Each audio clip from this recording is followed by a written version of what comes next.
welcome back everybody to another episode of Banter on the Rocks. Today is Tuesday, February 3rd.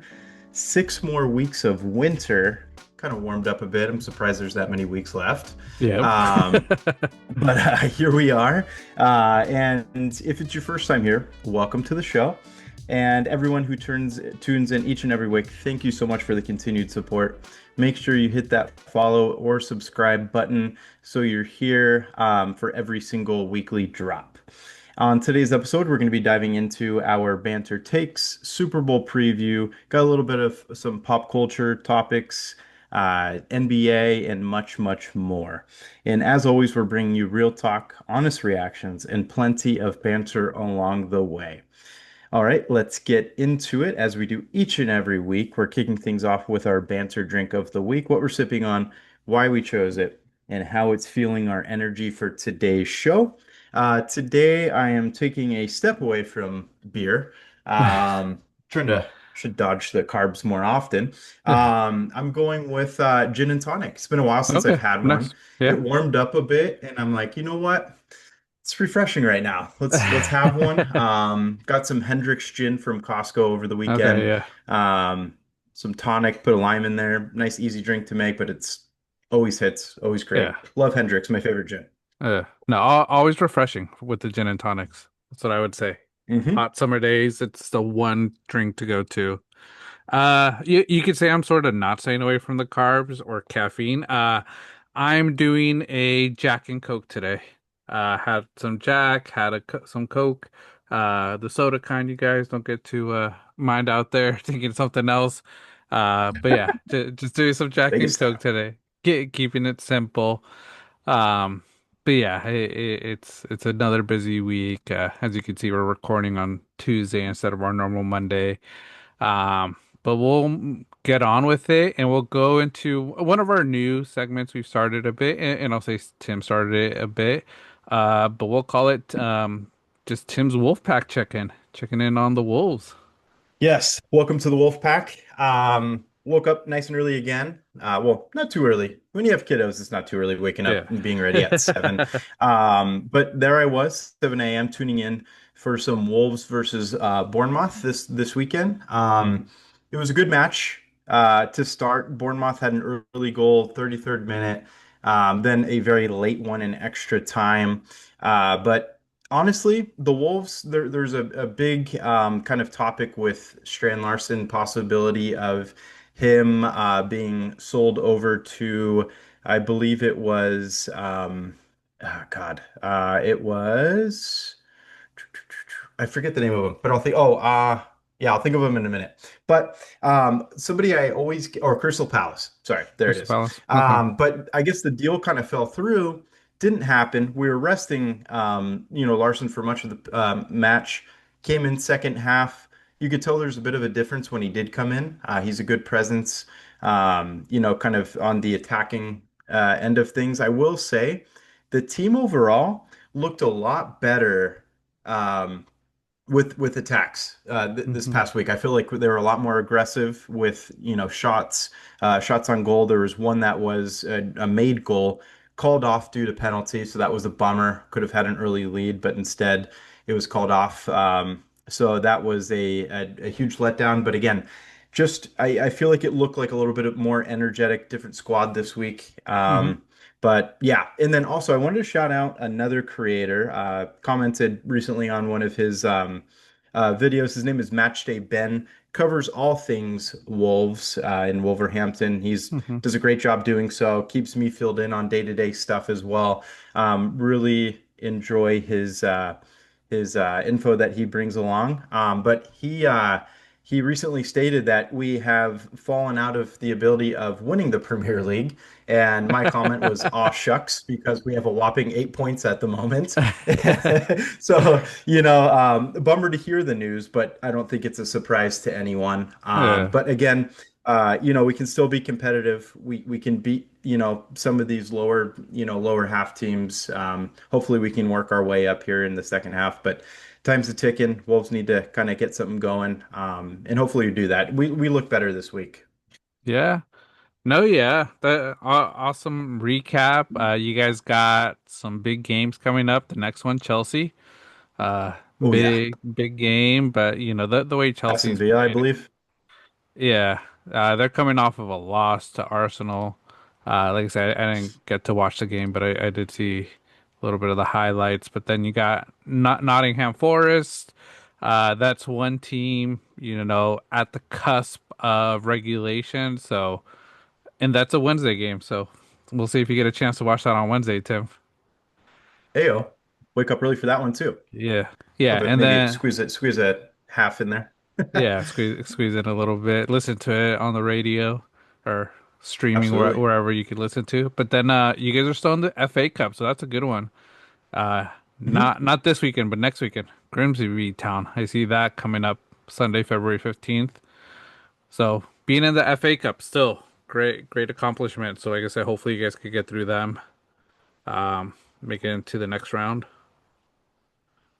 Absolutely. Yeah. No, I completely agree. I hope that, there is a lot to build on here. Like I said, the attacking end, just quick stats. We outshot Bournemouth match, 15 shots and 7 shots on goal. So, Uh-uh. we were active, getting Hmm. involved. Just couldn't capitalize. Yeah. But again, like you said, we have some matchups coming up, that will, hopefully help us out. That match against Chelsea, I don't have a ton of faith in, but I do believe in miracles. Believe in miracles in soccer. Like I say, it's the Hmm. one thing, and it was funny because one of your text messages this weekend was like, "All we're doing is hitting the crossbar," and that's soccer fans' Yeah. just nightmare all the time with their teams. If they're shooting so much and just hitting the crossbar and not getting that lucky bounce, it's just tough. So, you know, you've gone through a little bit of the highs and lows of, or a lot more lows of being a fan of a Premier League or any soccer team. I sure have. Been super enjoyable though. Like Yeah. I don't know why it took me 34 years of life to get to this point, Uh, but I'm never gonna like, oh, it's great. I love yeah. every moment of it. It's fun. Nice, nice. That's awesome. But yeah, that's Tim's Wolfpack check-in. We'll check in next week, see how the Wolves are doing. But we'll get into our banter takes. This is our hottest takes of the week. So for these takes, we don't prep each other, we don't compare notes, and we definitely don't pull any of the punches. Everything you're about to hear is just fresh off of our mind, based off what we're reading and what we want to back up, real-time reactions only. So we're gonna get into it. And my first take is NFL owners rebuilding and relocating with new dome stadiums is killing the soul of the game. Yeah, I think a lot like I think it's tough, you know, because with football, what we've always liked and what made the sport so awesome and so energetic and mesmerizing is the weather conditions, you know, Lambeau Field when it's snowing. It always is a memorable game, one for the history books. Um, but a lot of these teams are going to dome stadiums because they know. I think it's they just can't handle the weather and they just suck at it because you know there was a lot of controversy, people talking. I don't know if you've heard uh an argument of making the championship games in neutral sites where weather's okay, so Yep. we don't get a game like the one we had with the AFC Championship game of Denver and the Patriots. Because even if you would have gone to New England, it would have been the same thing. So I think it just takes away from the game. It takes away from the skills and the game plan, and I think they shouldn't be doing it. You know, dome stadiums, unless it's like a real big like concern like lightning. I think maybe like the Tampa, Florida type weather where there's always lightning delays. I'd understand it there, but cold weather places where it just snows, you got to deal with it. Deal with the environment. Deal with whatever Mother Earth and Mother Nature brings onto you. Um, and then this is sort of off topic, but NFL owners relocating. I don't think NFL owners should relocate their stadium if they don't have the money themselves. I'm like these owners are billionaires.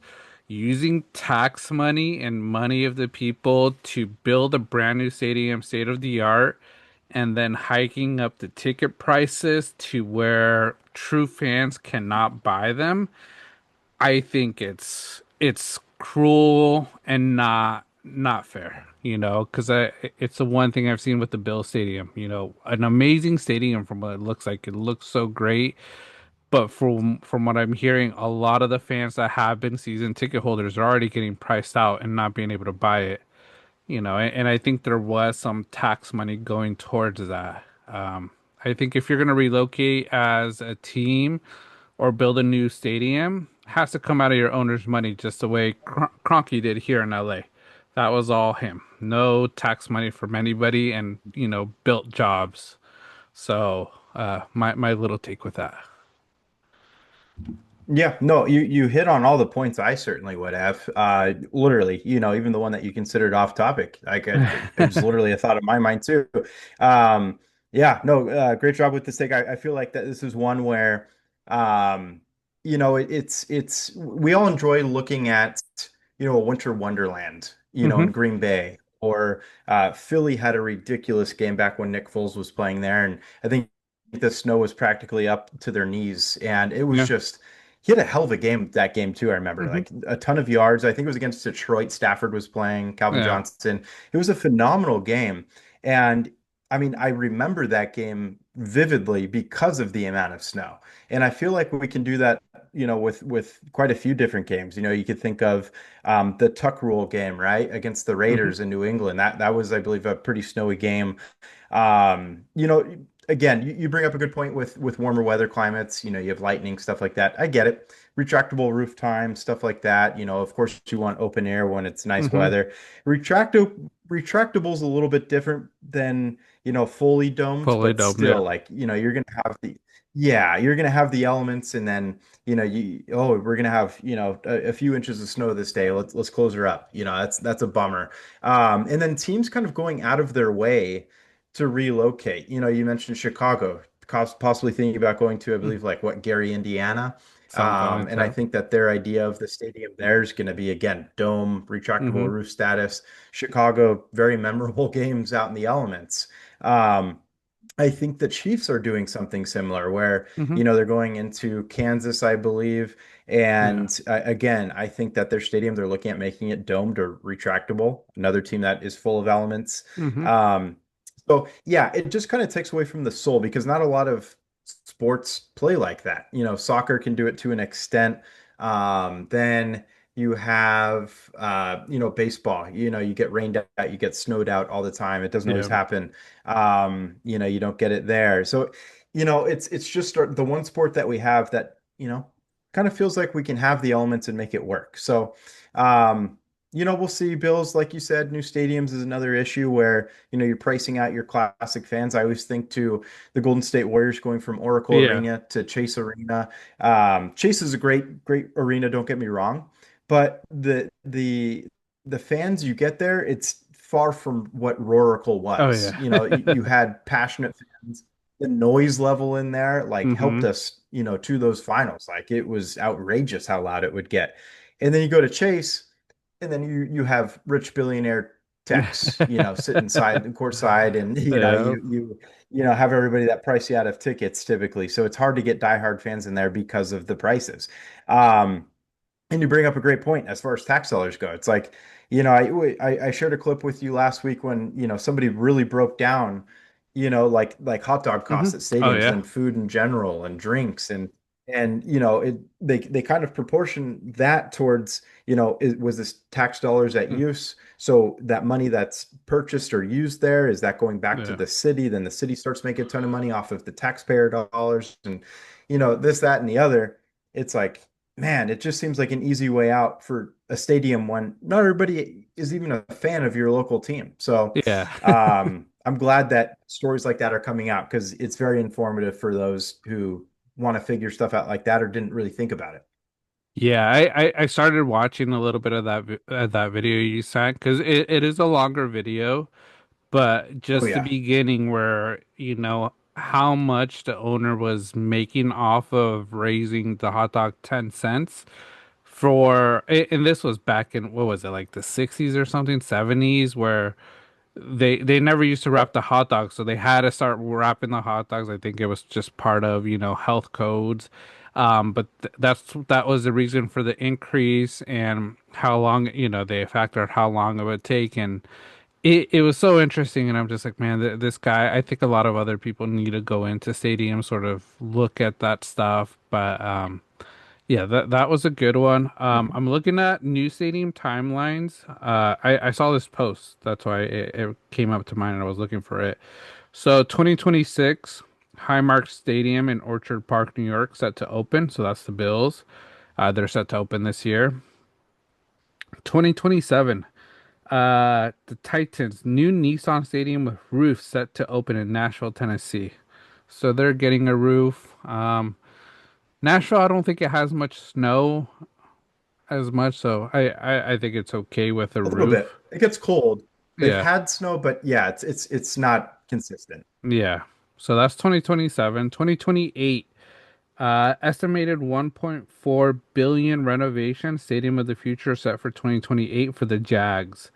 And from the picture, it looks like a domes type stadium, just from what I can see.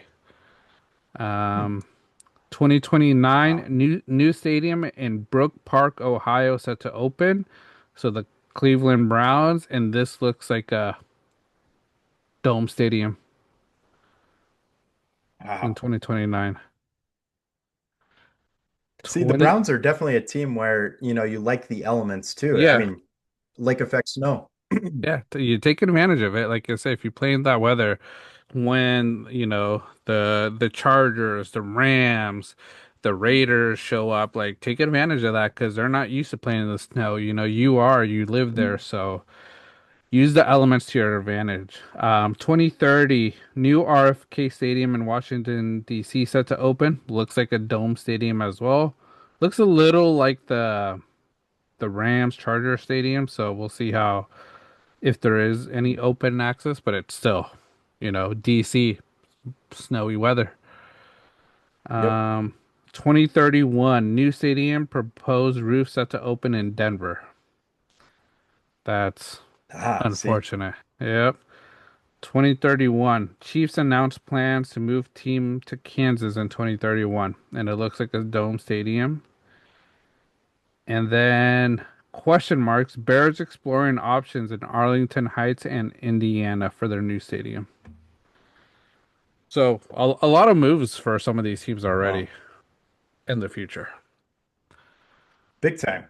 Yeah, in the new stadiums, don't get me wrong, they look very cool. I think the new Nissan Stadium with the Titans looks great. The Bill Stadium looks pretty cool. There's not going to be the wind factor, I guess, anymore. Again, an element you kind of think Mhm. about, in football, Yeah. trying to kick field goals, you have to strategize. Um, and speaking of strategy, I feel like when you go dome, you go, retractable roof even, Hmm. you build up your stadium in a way that makes it like, I guess, less aerodynamic, if that makes sense, less air getting in, Hmm. outside elements. Yeah. Um, it makes you kind of re-roster your team. Like Hmm. if I have a dome, I want Speedy Gonzalez on my team. Like Yep. indoor fast runners, like man, like you'll beat the brakes off of somebody with speed versus outdoor elements. Yeah. Those players might not play quite as well. Hmm. I mean, do you agree with that kind of sentiment, John? Yeah, I think you look at your team and look at what you need because without the weather affecting you, you need the fast, speedy guys. But if you're playing in the snow, you need those big guys that can handle the weather and still have some speed, like Derrick Henry. Nick Chubb's Hmm. one that I always think of that did so well in Cleveland because of how big he was, and he'd always play with just no sleeves, no gloves, Hmm. and cold rain, whatever it was. So I think you do look at your roster a little differently. And like I say, you game plan very differently as well. So like I say, it comes to an advantage in some points, but also a disadvantage because I'm curious because I like in Denver, altitude always was a big factor in kicking. field goals, you could get Mhm. longer kicks in Denver.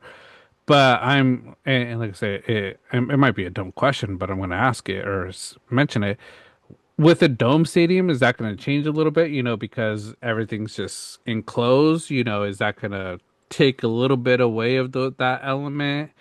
And then also, it's like it's not going to matter what side of the field you get in overtime during the game because it's like it's all domed in where you have to strategize outside. Like, okay, this is how the weather's looking. This is where the wind's going. We want the wind advantage in the fourth quarter for that last field goal if we need to get there.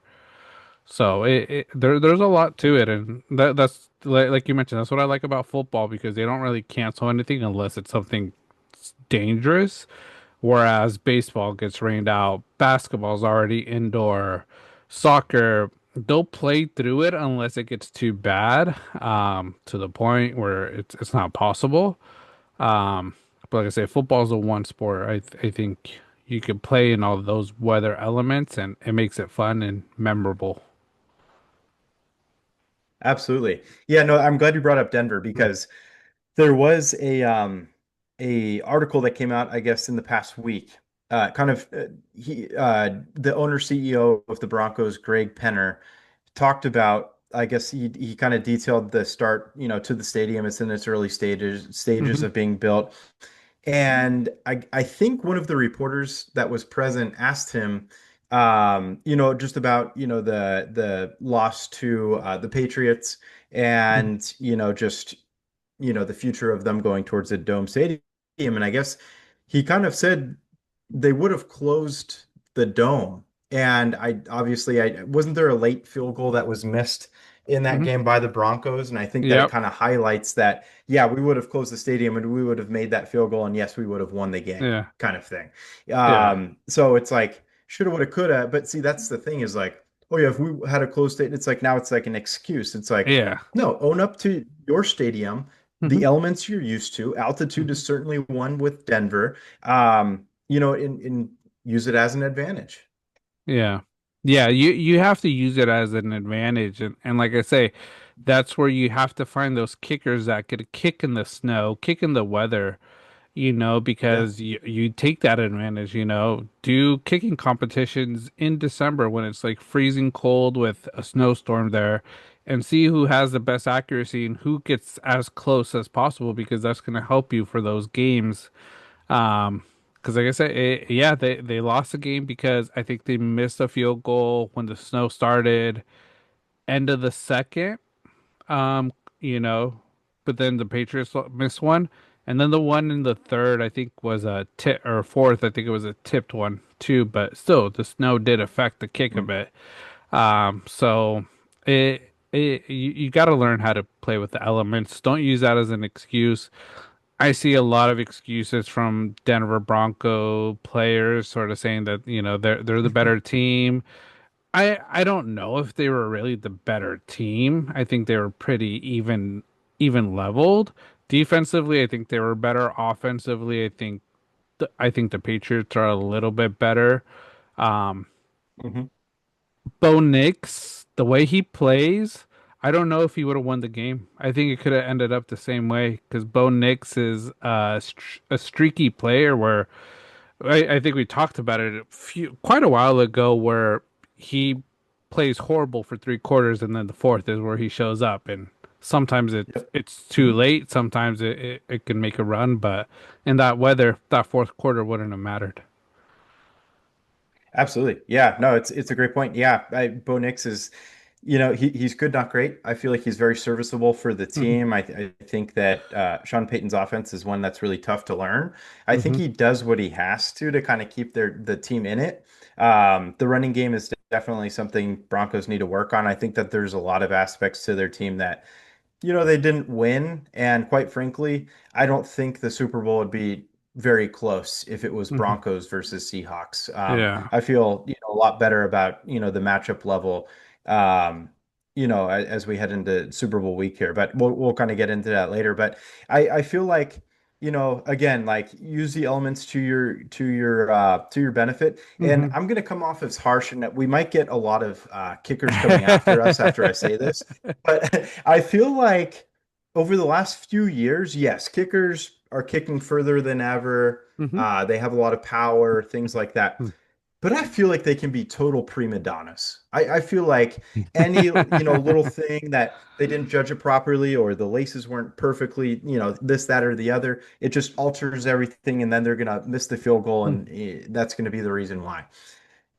And I feel like that's happening just a ton lately. I feel like games are always left up to kickers, but just we're not having those clutch moments very much. Like it just seems like kickers under pressure cannot get the job done. There's maybe like Nah. five or fewer that can do it in the league. Yeah.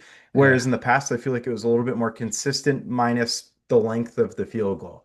I mean, Mhm. cool and dandy that, you're Yeah. bombing a 65-yard field goal. It's kind of almost like power hitters in baseball. Everybody wants a launch angle. Yeah. Everybody wants it 60 home runs a season. But then, when they bat 218 doing it, nobody bats an eye anymore. It's Yeah. like, oh, but you had 60 jabs. Oh, good for you, man. That's badass. But it's the same thing in kicking lately. So I kind of propose, I'm on my little soccer or football rant. I feel like start looking elsewhere. Start going to Europe in looking at kickers. I mean, look at Brandon Aubrey. I know he's not Hmm. from overseas, but again, soccer background, and he's been phenomenal. He had some hiccups this past season at Yeah. times, but he's incredibly consistent. He's been a great kicker.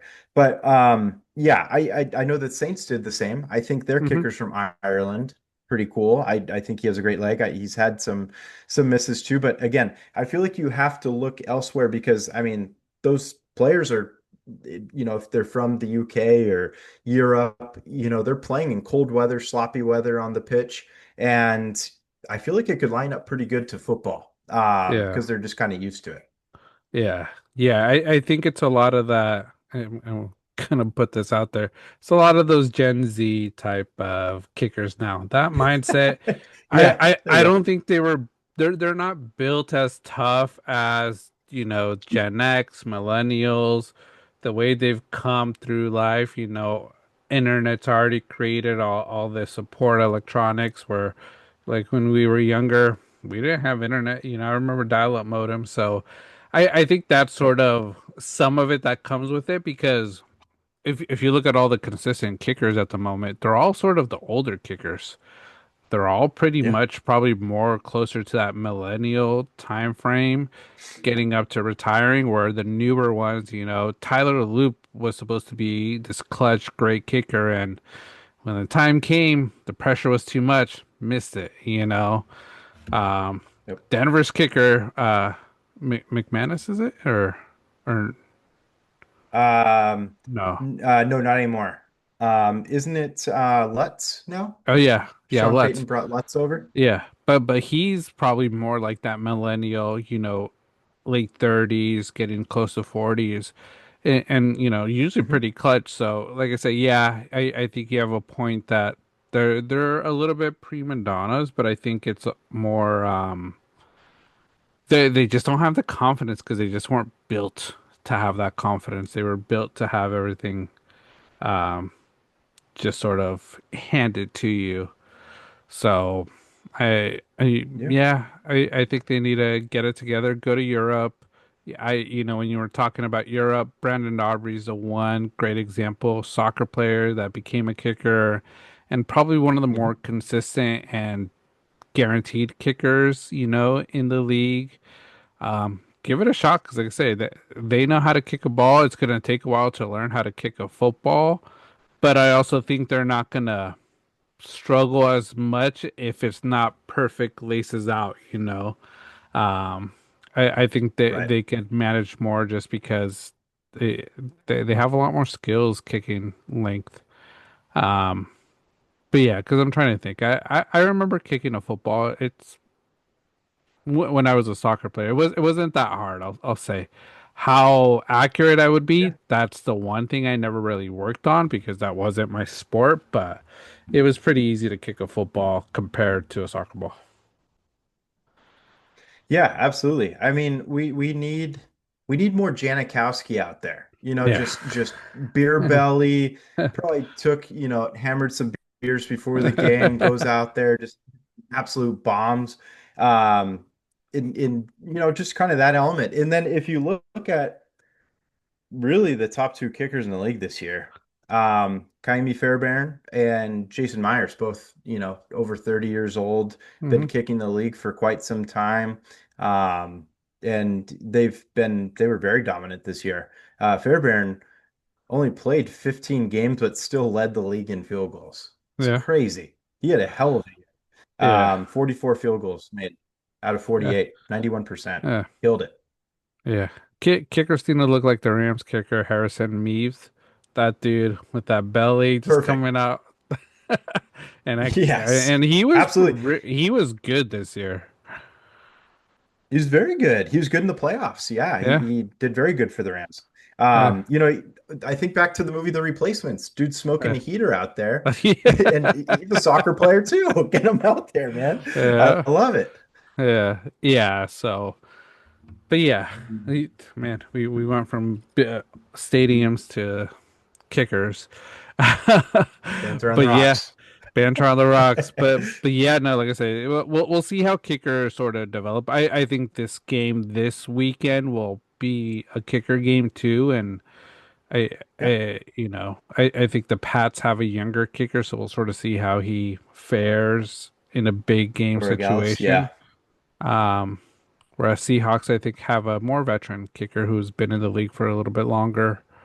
Um, but but yeah, kicking, buildings, relocating, dome stadiums, not the look we want to see for football.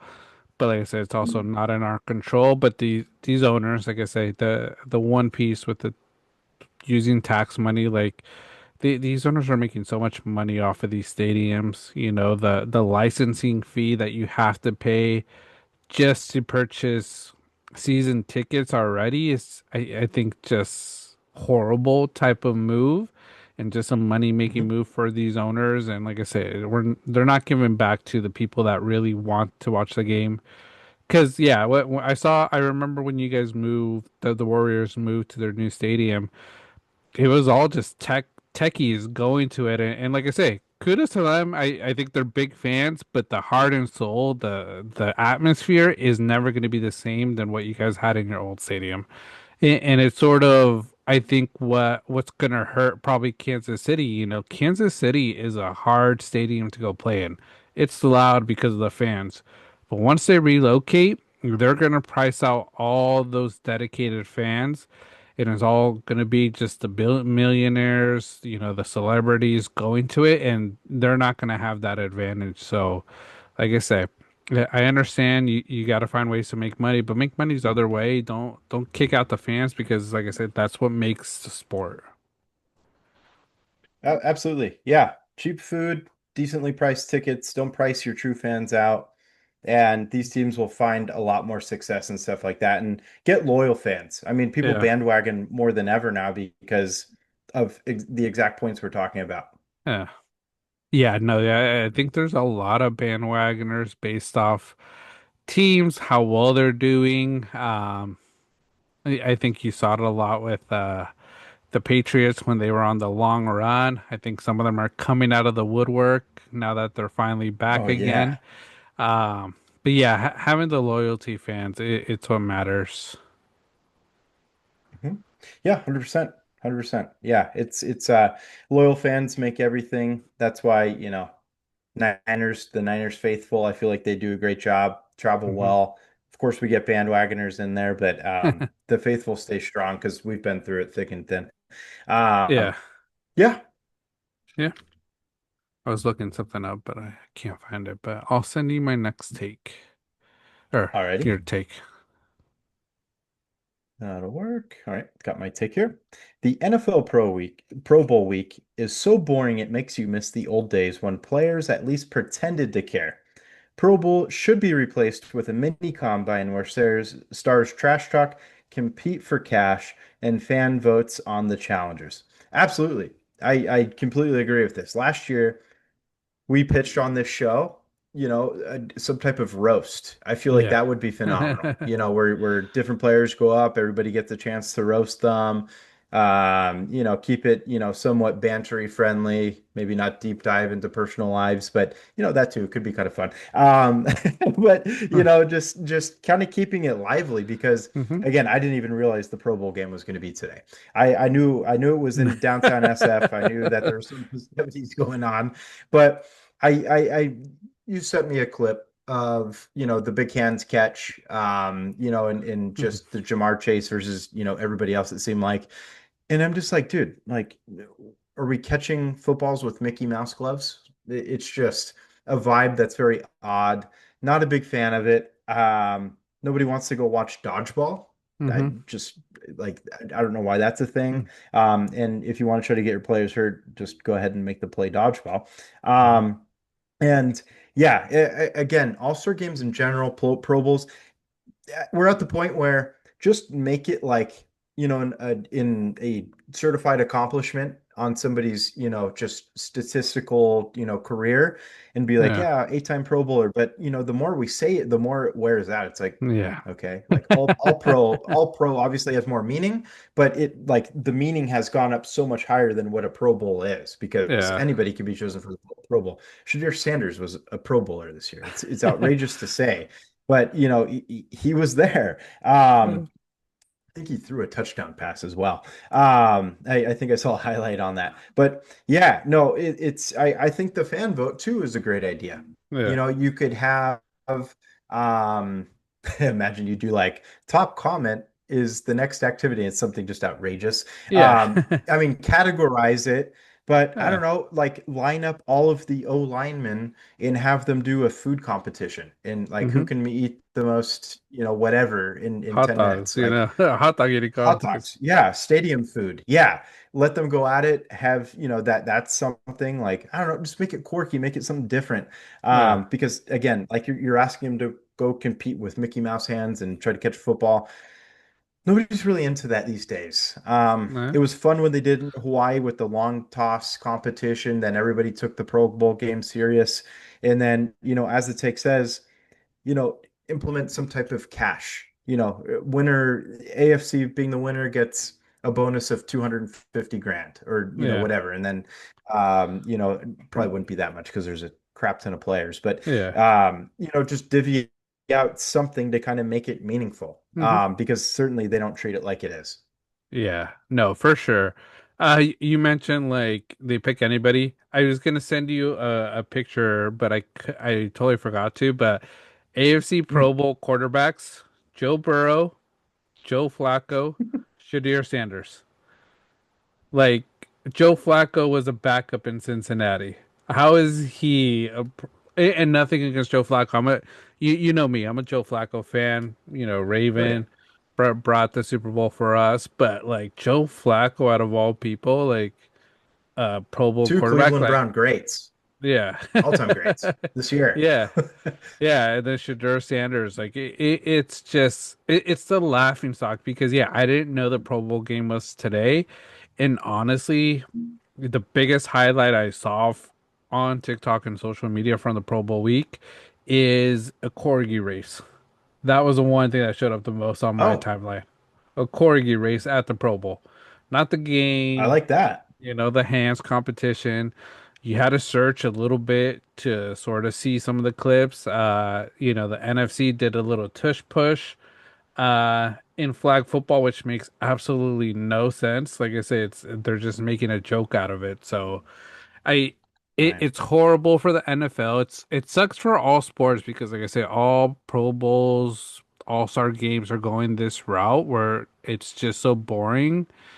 Um but I was trying to think of ideas and I saw this idea a little bit online. It's like make it a mini combine, have them do the bench press. The winner of the bench press competition wins 5K, 10K, something like that. Then a 40-yard dash. Okay, whoever's the fastest, 10K. A catching one, the long toss. Winner of the long toss, you win 5K. Put money into it because Mhm. then more people will come, Josh Allen probably, I think he got hurt. He's probably trying to recover, getting ready for a baby. Probably wouldn't come. Foot surgery. Yeah, foot surgery. Justin Herbert too, I think was out. Drake May's in the Yeah. Super Bowl, so he wouldn't have been there. But like I said, there would have been other players that would have been like, okay, let me participate because I think they try to get Justin Fields as well. I heard something. Justin Fields was offered a spot at the Pro Bowl, and if you look at Justin Fields' Wow. season, uh, not and like I said, nothing against Justin Fields. I have enjoyed. I like him as a player. Bad at football. Um, but that just wouldn't have Mhm. made sense. So, this Pro Bowl needs to. They need to fix it. And when the trash talking, when I thought about it, I was like, it's sort of what you brought up, making it a roast. People come into a roast, roasting other players, and then the fans sort of vote who had the best roast, and the top three win like some sort of money. Real life reactions. Be great. Karaoke. Get up Yeah. on stage, do some karaoke. Uh, And another thing kind of came to mind, just I don't know, just kind of wheeling out some random things here. Why not, you have the College Pro Day. Why not implement the College Pro Day as part of the Pro Bowl mhm. and kind of make it, all in one setting? And then why not have Pro Bowlers versus College Pro Day athletes Okay. and have them go head to head in a game of instead of this AFC, NFC Yeah. flag football thing, why not have pros versus draft picks, Uh, uh, or yeah. college Um, dudes? Almost like pros versus Joes. Exactly, exactly. Pros versus Joes. And, I mean, do I want to see Diego Pavia go out there and try to throw against, NFL D lineman? Absolutely. Yeah. Absolutely. See if he can look over them. Yeah. 5'9", all 5'9" of them. It would be great. I think that's something that maybe they should look into. I would Mhm. find it much more enjoyable. And Uh, typically in the past, unless it was like Kobe playing. I always really enjoyed like the rookie sophomore game in the NBA mhm. All-Star game. I just feel like they tried harder. They tried to, they did crazy Mhm. dunks, but I think that turned into US versus international. Yeah. I think now they've changed it a lot. But Mhm. again, it's something different. Uh, they can do other things other than what they're doing because, yeah, these skill competitions, again, yeah, put money on it. If you're not going to put money on it, do something outside of football. Yeah, do something outside of football or just don't even have it at all. Like I say, I think Yep. it isn't as interesting. I think the only way it would be the only time it is interesting is if you go and you try to get those autographs, try to get, meet players. I think that's the biggest piece Hmm. of this. It's like, hey, you got a chance to meet like a bunch of stars in one night, and you might be able to get autographs. Who knows how it goes? But I think that's the most interesting part about going to it live. Watching it on TV, like I say, I don't even know where it was streamed. Do you know if it was like on ESPN or Oh, excellent question. I'm assuming it would have been ESPN. I don't know who or has the NFL rights to. I know Network? ESPN's. It could have been NFL Network. I think next year ESPN gets the Super Bowl, so maybe that's where it is. But Yeah, um, yeah, it was on ESPN in Disney, yeah, I guess, yeah. at the The Moscone main Center here in SF. yeah main broadcasts were air on ESPN with simultaneous coverage on Disney XD and ESPN Deportes. Okay, so ESPN. Not another bad look for ESPN having this with probably Yeah. very little views. Yeah, yeah. I know. Speaking of which, I was brought up the top 10 clips, like web gems from like 2010. I I think I might have shared it with you. Yeah, Dude, I missed that so much. Just yeah. the commentary, the announcers they had at the time. You go back even further than that. Stuart Scott times, Hmm. it's just utterly phenomenal. That was the heydays of Sports Center. Another quick thing that came to mind with the Pro Bowl is and this is kind of an aspect where you don't really include anything athletic to it. Hmm. I think this could be a really good idea. In NFL, we said it here first. So, make it, we'll help plan it, if you guys like it. But what if they do something kind of like Comic Con for it, where you have 32 teams set up in a convention center? You can bring your I guess equipment staff and Hmm. have them set up helmets, signed helmets, gear, game used gear, and you can go up, you can bid on it, you can walk around. There's players, there's Hmm. autograph, you can have panels, you can have interviews, you can listen in on them, Hmm. have the players present. But yeah, I think the aspect of having everybody being able to go around to 32 different teams and get Hmm. game used merch, team merch that you typically can't find unless you look online and wait for it. I don't know. I think that could be kind of cool. Could Yeah. help, NFL sales a lot and just have it out of a convention center in the city that the Super Bowl is. Yeah, I actually think that'd be a great idea. Because like I say, you get to see all your favorite teams there. Because everybody goes to the Super Bowl. They're not everybody that goes to the Super Bowl is a fan of the Patriots and Seahawks this year. It's going to be fans from different Hmm. teams showing up. You always see so many different, jerseys in the stadium on Super Bowl Sunday. So this is a way to give back to all of the fans, all those ticket holders, a chance to meet some of their favorite players from their team. Some of these other teams bid for stuff and, give some of those bids to like organizations in the host city, give back to the community, Yeah. or just give back in general to other organizations that you're associated with. And I think that'd be a great idea. Hmm. I think it would get a lot more hype, a lot more people would want to go, and you'll see that city booming. So, if the NFL wants to sort of help their branding and help the city that hosting and just build the NFL up, this will be a great way.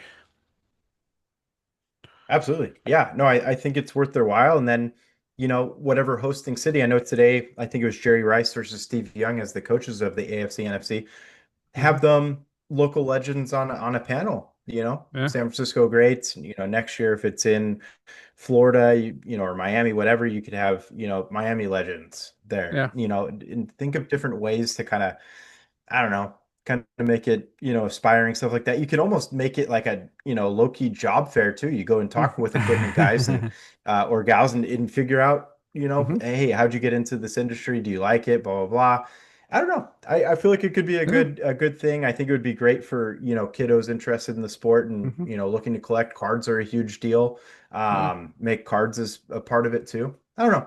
Make a Hmm. weekend of it. I think that would be a lot better than whatever What today they was. what they're doing now. Yeah. Yeah, because like I say, Yeah. it's sort of where you could start hiring interns, because I think they always go through interns year in, year out. So this is the first round of interning, and sort of interviewing interns, getting those prospects. So yeah, I think that would be a better idea, and it'd be something I would probably be a lot more interested in going if I wasn't going to the Super Bowl, but wanted to be in that area. Because like I say, going to the Mhm. Pro Bowl, I just would be like, I'd rather just hang out in the city and go to the concerts that they're having around the city and events that isn't Oh yeah, NFL sanctioned.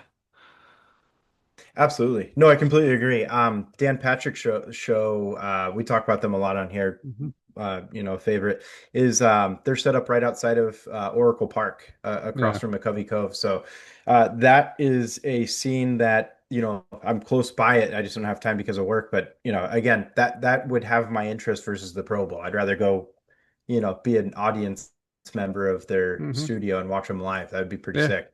Yeah. But yeah, no, I agree. Even if you're not going to the game, it's local, you're in that city. Yeah, go collect some merch, check Yeah. it out. Be fun. It'd be cool. It'd be cool. Yeah. So. But yeah, that's a Pro Bowl. Like I say, do better. We gave you guys ideas. Give us credit once you take our ideas because we know you're going to listen to us and want to do it. And like anything, just like I said, we're not asking for money. Just let us go, pay for our, tickets. Let us do our podcast from there. All that good Yeah, stuff. But that vlog it. the vlog it. But yeah, and like I said, we'll hype it up because we hype it down right now. So. Yeah, this is the best thing Agree. ever. Yeah, that's our banter takes for this week. Agree or disagree, let us know in the comments. Drop your thoughts. We always want to hear what you guys think and where you stand with our banter takes for the week.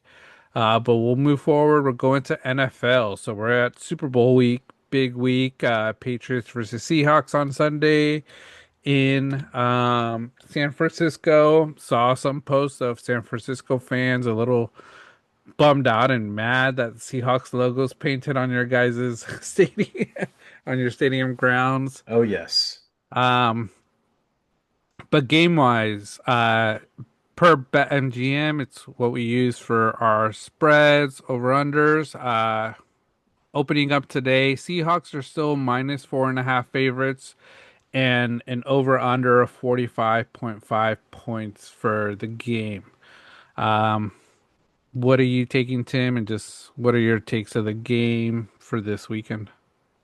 Um, so this weekend ahead, I'm gonna continue on. I think that this is going to be. I'm excited for this game. Obviously, it's a Hmm. rematch of two totally different teams, but same teams playing, but just different rosters. Hmm. A lot of history within this game. I think that this is going to be a very even-keeled matchup. I think that obviously Seahawks defense is extremely good. Legion of Boom. Essence to them.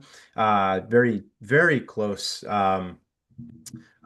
Statistically to what Legion of Bloom was. Like it's kind Hmm. of crazy how close they are. Um, but I think New England quietly has a really good defense as well. And Hmm. a big talking point about New England was they're, oh, they're taking advantage of an easy schedule. Sure. Maybe they did, Hmm. but isn't that what you're supposed to do? You're Yeah. supposed to go out there and win 14 games against lousy teams. AFC East is terrible this year. Hmm. Not their fault. Go out and Yeah. win. And Yeah. that's exactly what they did. So they took advantage of it in every right as they should have. But come playoff time, they played against literally all the top defenses, it seemed. Yep.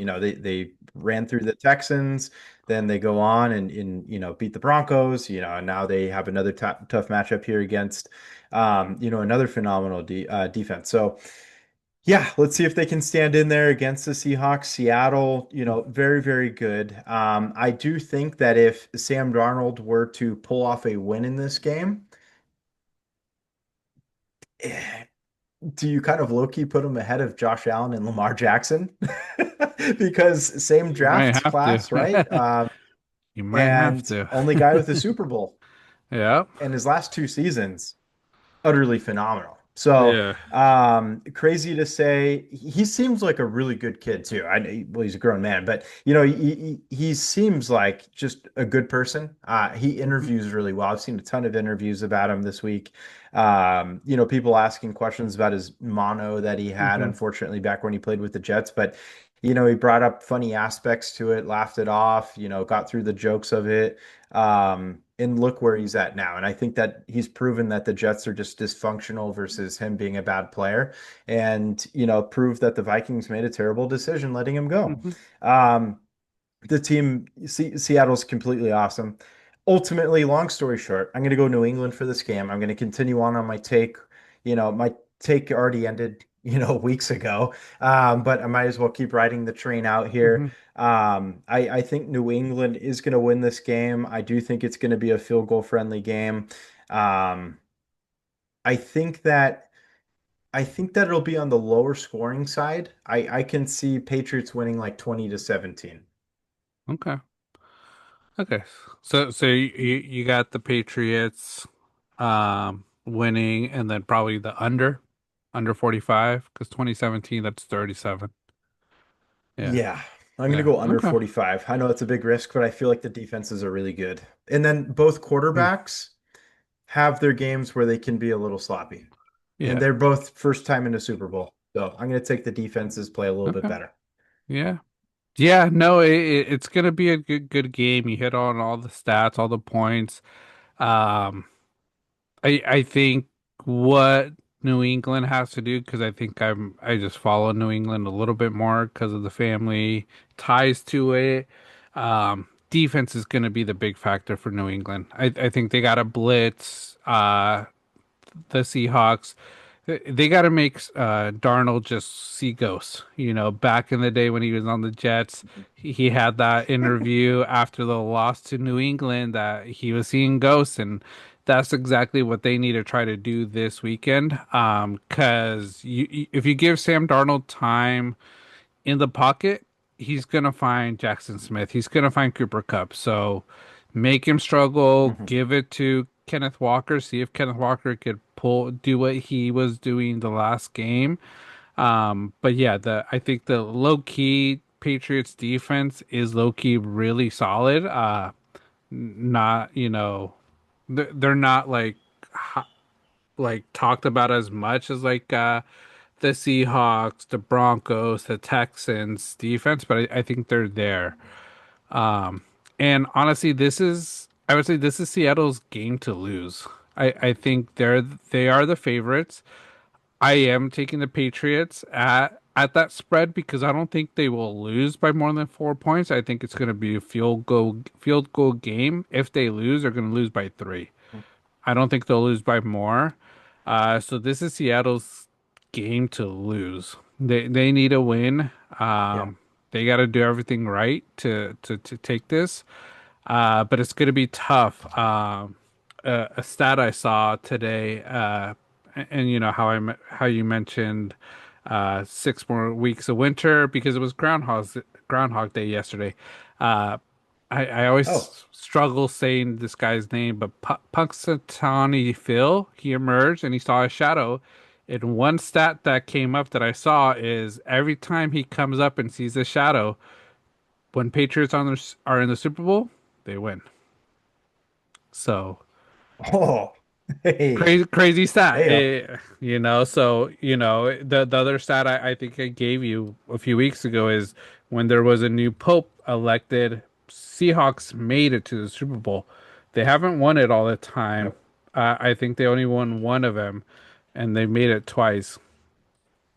So crazy.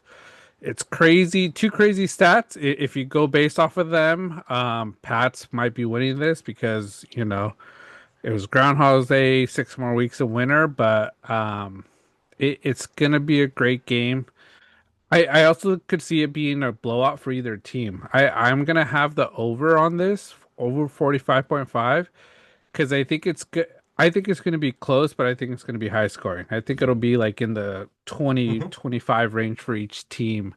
But I Hmm. also think that one team could take over, and then it's sort of gonna be hate to put more salt in your wound, but sort of how Seattle did with the 49ers, where they pretty much scored like Mm.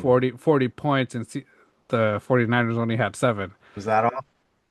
Yeah. So, but like I say, that was them hitting that over, and I could see both of these teams doing that, where Hmm. if the Patriots stop Darnold, make him see ghosts, I don't think they're going to get any traction, and they're just going to struggle to score any points. And I think Rabel's gonna just continue pounding on them, trying to just up that score to guarantee the win, and vice versa. I think if Seattle could find a way to stop Drake May and stop this offense, and they could carve the defense, they're gonna put up 50 plus points because that's the way Seattle plays. Because Seattle, I've seen their games even when they're up like 30 points, they don't stop. So Hmm. if they get up, I don't think they'll stop. And like I said, I think it's going to hit the over because it's a close game, but I can see it going both ways. Yeah, no, it's I could definitely see that happening too. I know I took the under, but I do feel like 45 and a half, right? Yeah, Is 45. very, very easy, to see this game going the over on that. Yeah. It won't take much like even if they score like I don't know, the game ends 28-24, Yeah. I feel like that would still kind of in a way seem somewhat low scoring in a way. I feel like Hmm. we're just where the NFL is at now, or pretty modest scoring. But yeah, I feel like what kind of makes this, matchup more even keeled is, you know, I don't know, both quarterbacks never having been to a Super Bowl, both coaches never having been, Hmm. obviously Vrabel being involved as a player in Super Bowls, but coaching wise, it's two, you know, head coaches that have just been utterly phenomenal. No Yeah. matter, where Vrabel's gone, we see the difference in the Titans since he left. Like clear as day. Yeah. So, and then McDonald's been absolutely phenomenal Yeah. with Seattle. Yeah. A lot of good elements there. This game, I feel like it would almost seem a little bit more lopsided if Charbonnet was there. Hmm. That would have been a lot tougher just because of Yeah. that two-headed monster at running back. Hmm. But Kenneth Walker has been playing out of his mind. Yeah. Second half of the season going into the playoffs, he's been just phenomenal. So, Hmm. yeah, a lot of good elements to this game. Uh, I think the weather's supposed to be somewhat decent. I think they're Yeah. predicting like mid to upper 60s, which is good for this time of year up here. Hmm. Um, there was some rain in the forecast, but I don't think it. I think they took it Yeah. away. Thank God. Yeah. Um, It's looking like it's not so going to be any rain, but I think it was predicted at first possible chance of some yeah. rain. But I think both these teams will be able to handle rain pretty easily. Because I don't think Oh it's like a yeah. monsoon type of rain. I think it's just some light drizzle if it happens. Yeah, that's exactly. Yeah, like a tenth of an inch. We usually get a little bit more up here and closer to the bay. They're further south, so it's a little bit nicer down that way. Mm. Um, but yeah, another thing I saw, I came across, I don't know if it was a video or statistic, but somebody posted a photo of, I guess, teams traveling west Hmm. for the Super Bowl have a higher win probability than teams out west. So I let's see if that plays any factor. Hmm. Obviously, I don't think yeah, I guess teams traveling west because Seattle going to New York and beating the brakes off of the Broncos there. Hmm. That's east. So yeah, no, hey, We'll don't see. know if that's a factor. Groundhog's Day, that. Yeah. But ESPN analytics, I don't know how much we trust them. I don't trust their trade bot at all. That thing stinks. But for fantasy football, but they do have a win probability for Seattle of 60% Okay. versus New England's just under 40%. So Yeah. um, Still close. Still close. yeah, definitely. Yeah. Oh, and Yeah. then I was going to ask, does Vera have something off screen like has you at gunpoint or slingshot, aimed at you for choosing the Patriot? Okay. Not at You're the like, no. moment. Not at the moment. Like I said, I told her like I think the Patriots could win, and because I talked to Yeah. like my brother-in-law, and I Hmm. told them because I was like, I've been talking with you in our podcast, and this was like I think prior to the playoff starting. I'm like, don't be surprised, Patriots will make the Super Bowl. He's like, nah, Hmm. they won't make it. And now he's like, they made it. So it's like, yeah, no, Yep. I told you, we've talked about it. Tim called, Oh yeah.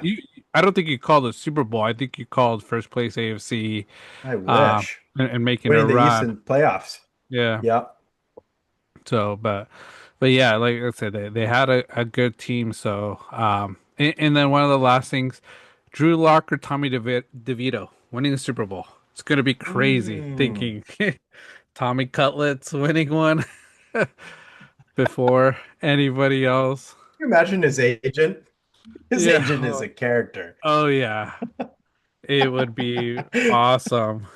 Oh man, that's gonna be an antipasta feast when they get back to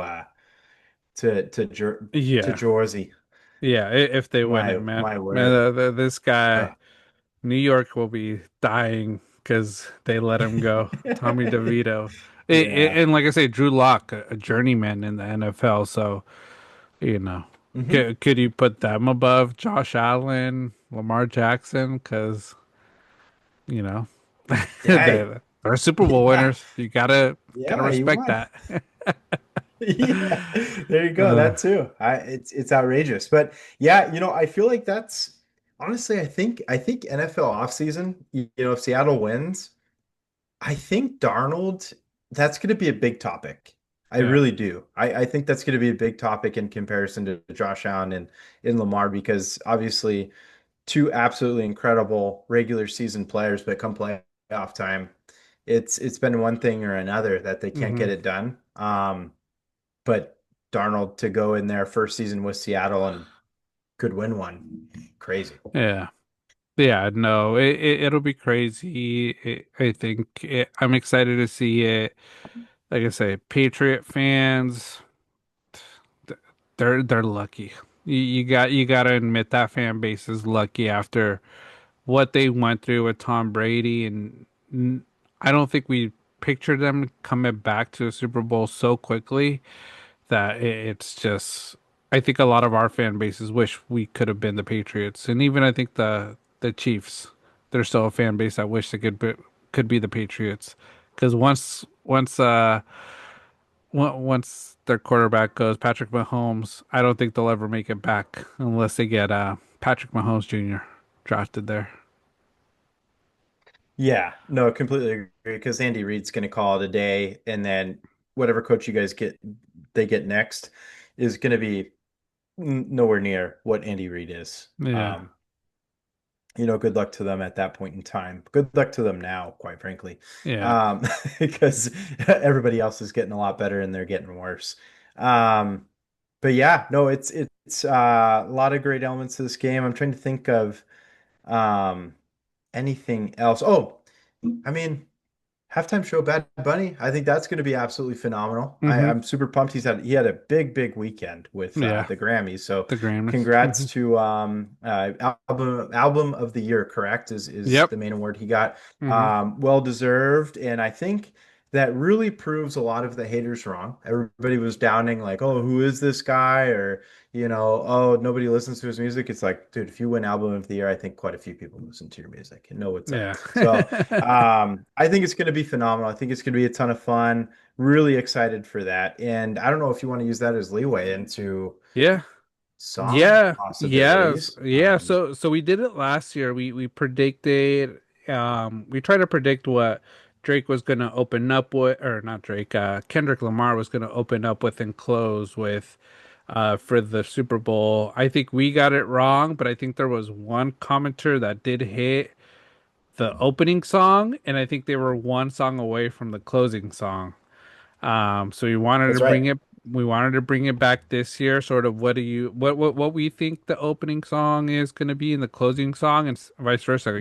Leave that comment what you think Bad Bunny will open with and what he's going to close with. I'm going through some of his songs right now, and I'm trying to think of the beats because I'm between two songs. I'm between Calladita and Mhm. then Taquiri. I think between those two songs, I think it's one of those two songs that will open it up because I think Takiti, it's one everybody knows. When you hear the beat, the doo, doo, doo, like everybody's just gonna start going crazy.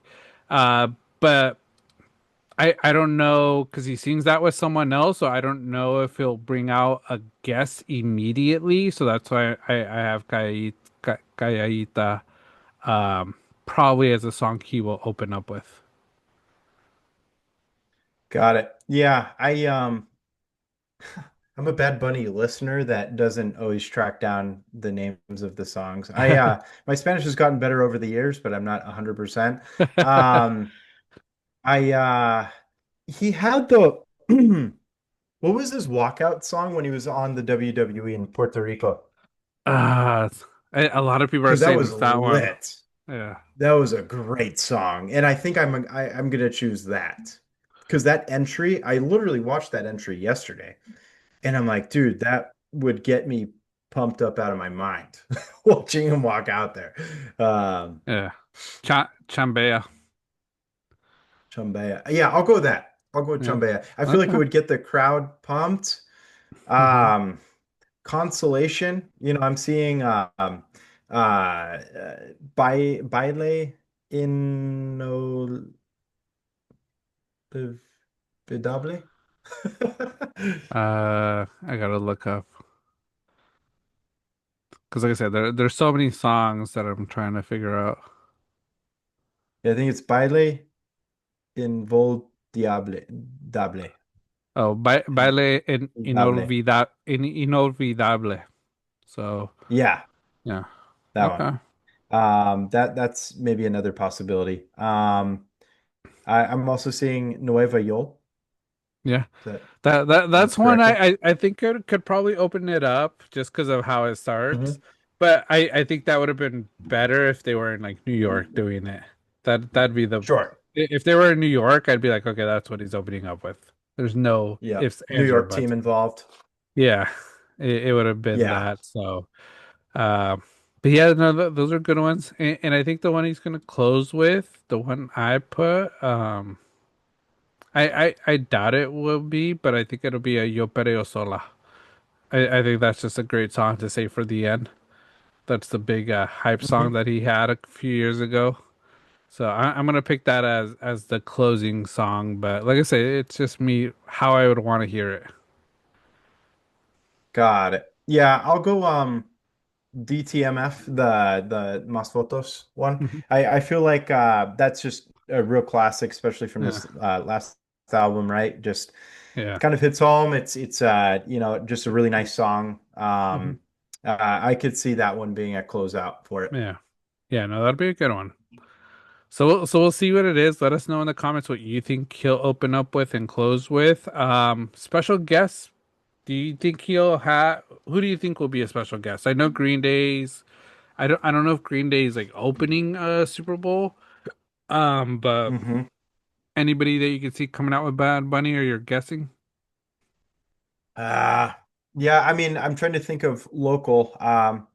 E40, if you want to get him involved somehow in a track. Um, Kind of give a hit if I don't know if Bad Bunny's a big fan of Too Short. Get him out there, blow the whistle. I don't know how much Bay Area they go with, hmm somebody like Bad Bunny. I mean, just selfishly, Bruno Mars performed there. It'd be kind of sick if they got Bruno Mars out there, especially with him going on tour soon Yeah. and in releasing new music. Trying to think. You think Cardi B could make an appearance? Hmm, She's there. Imagine if they do that, then yeah, Nuevo Yol will get played. Uh, yeah. Um, yeah, no, I mean it's certainly a possibility. She's still pretty hmm popular, right? Yeah. Yeah. Yeah, no, I think that's what I just don't, again, I don't know how local they'll go. Like Green Day, Bay Area, I hmm think to be exact, Pinole. I think that sounds likely. You think somebody like what about like J Balvin, Drake? Do you think that they could I, I was they're gonna I that was big on a collab? I was gonna ask you, Drake. You think he'll finally come out of the woodworks for their song that they did together? Well, what if, year after Kendrick goes, hmm we kind of talked about that last year too, like Yeah. Drake being the headliner for this. Yeah. A surprise cameo would be pretty sweet. Yeah. Um, and obviously a collaborator with Bad Bunny. Yeah, why not? Why not Drake? Yeah. Yeah, Drake. Like I said, I wouldn't be surprised, but it will break the internet if he does show up. Um, Hmm. I think Cardi B's one. I think a lot of Spanish artists. I'm thinking Mark Anthony maybe. Um, we'll Okay. see. Um, but yeah, like I say, if they bring out E40 or Too Short, that'd be amazing. Just because they're Bay Area singers already. Yeah, absolutely. Carol G's another one, Oh right? yeah, Karol Maybe G's they a could good do one. that. Yeah. Um, but yeah, no, I think E40 would be hella funny just hmm because, just just has such a prominent voice. He's through and through Bay Area. Yeah. He did release a new song recently that I am Yeah. not a fan of, though. He was getting a lot of hate. Oh man. I'm like, maybe hit the track again. Yeah. But uh, yeah, no, I would say if I had to rank it, I would go s- maybe Drake for the collaboration that they've had hmm previously, and then if he really wants a chance at a little bit of a punchback to be involved in the main stage of the Super hmm Bowl. Yeah. I think that would, like I say, break the internet and sort of put so much views into this. Because I think a lot of people are gonna like watch this because they want to just listen to it, but they also want to see who comes out. Because I think that's always a big question, like who joins these artists. But I'm looking at all the collaborators he's had in the recent years. He has Drake, Cardi B, J Balvin, Rosalia, Dua Lipa, Jay Cortez, J Lo, Karol G, Feed, Becky G, Nicky Jam, Ozuna, Romeo Santos, Grupo Frontera. I think that one could be one. Grupo Frontera, the band, Uh-huh. and Young Miko. Every time I hear Young Miko, Okay. I think of Michael. I don't know why. Oh yeah. That's Just funny. when I Yeah, I hear can that, see that. I just think of Michael. I don't know why when I hear Young Miko. But but yeah, Or like I say, do you think he could keep it like Puerto Rican legends? I don't know. he I know Daddy Yankee kind of pumped the brakes on a lot of performing recently. mhm, I think he's gotten, he's very religious and yeah. kind of has, he's following that right now. But again, if you, I don't know, like I don't know how far Bad Bunny wants to bring it down the roots of Puerto Rico. I think that'd be Hmm. pretty cool Yeah. personally, but yeah, I just don't know if he wants to do it. Yeah, no, we'll see. Like I say, some of those big ones, Drake, like the Mia, like that's a song everybody knows. So like I say, it would Hmm. be I think he will play it. If Drake comes on and plays his part, it's what we'll sort of question. Then Cardi B and J Balvin, I like it. Another one, and it's what would be cool is like Cardi doesn't even have to come down. They just have a cam go up to her suite with like Robert Kraft there, her singing it, just going all out. That That'd be that's all they sick. need to do. That would be sick. Like don't even have her come down, Yeah. just put a camera up, and just have her do her little part from there with Robert Kraft and the Kraft family, because I bet that's where her suite is. Um, That'd be that'd dope. be awesome. But yeah, we'll see. Like I say, I think like Mark Anthony, Daddy Yankee. I know Nicky Jams. I think pushing to try to get on this, but you know, I think some of his political views at times probably doesn't match what Bad Bunny sort of feels. So we'll see if he brings him out. Mm, But he did bring him out at his yeah. concert in Puerto Rico for a set. So he might be Okay. okay with it. So we'll sort of see what we get. But I'm excited for the halftime show. I think a lot of people are. It's going to be a concert. I see a lot of people on TikTok upgrading their TVs from like 50 inches to like 90 inches just for this. Uh, on Monday, you're going to see Costco return line huge. Oh, dude.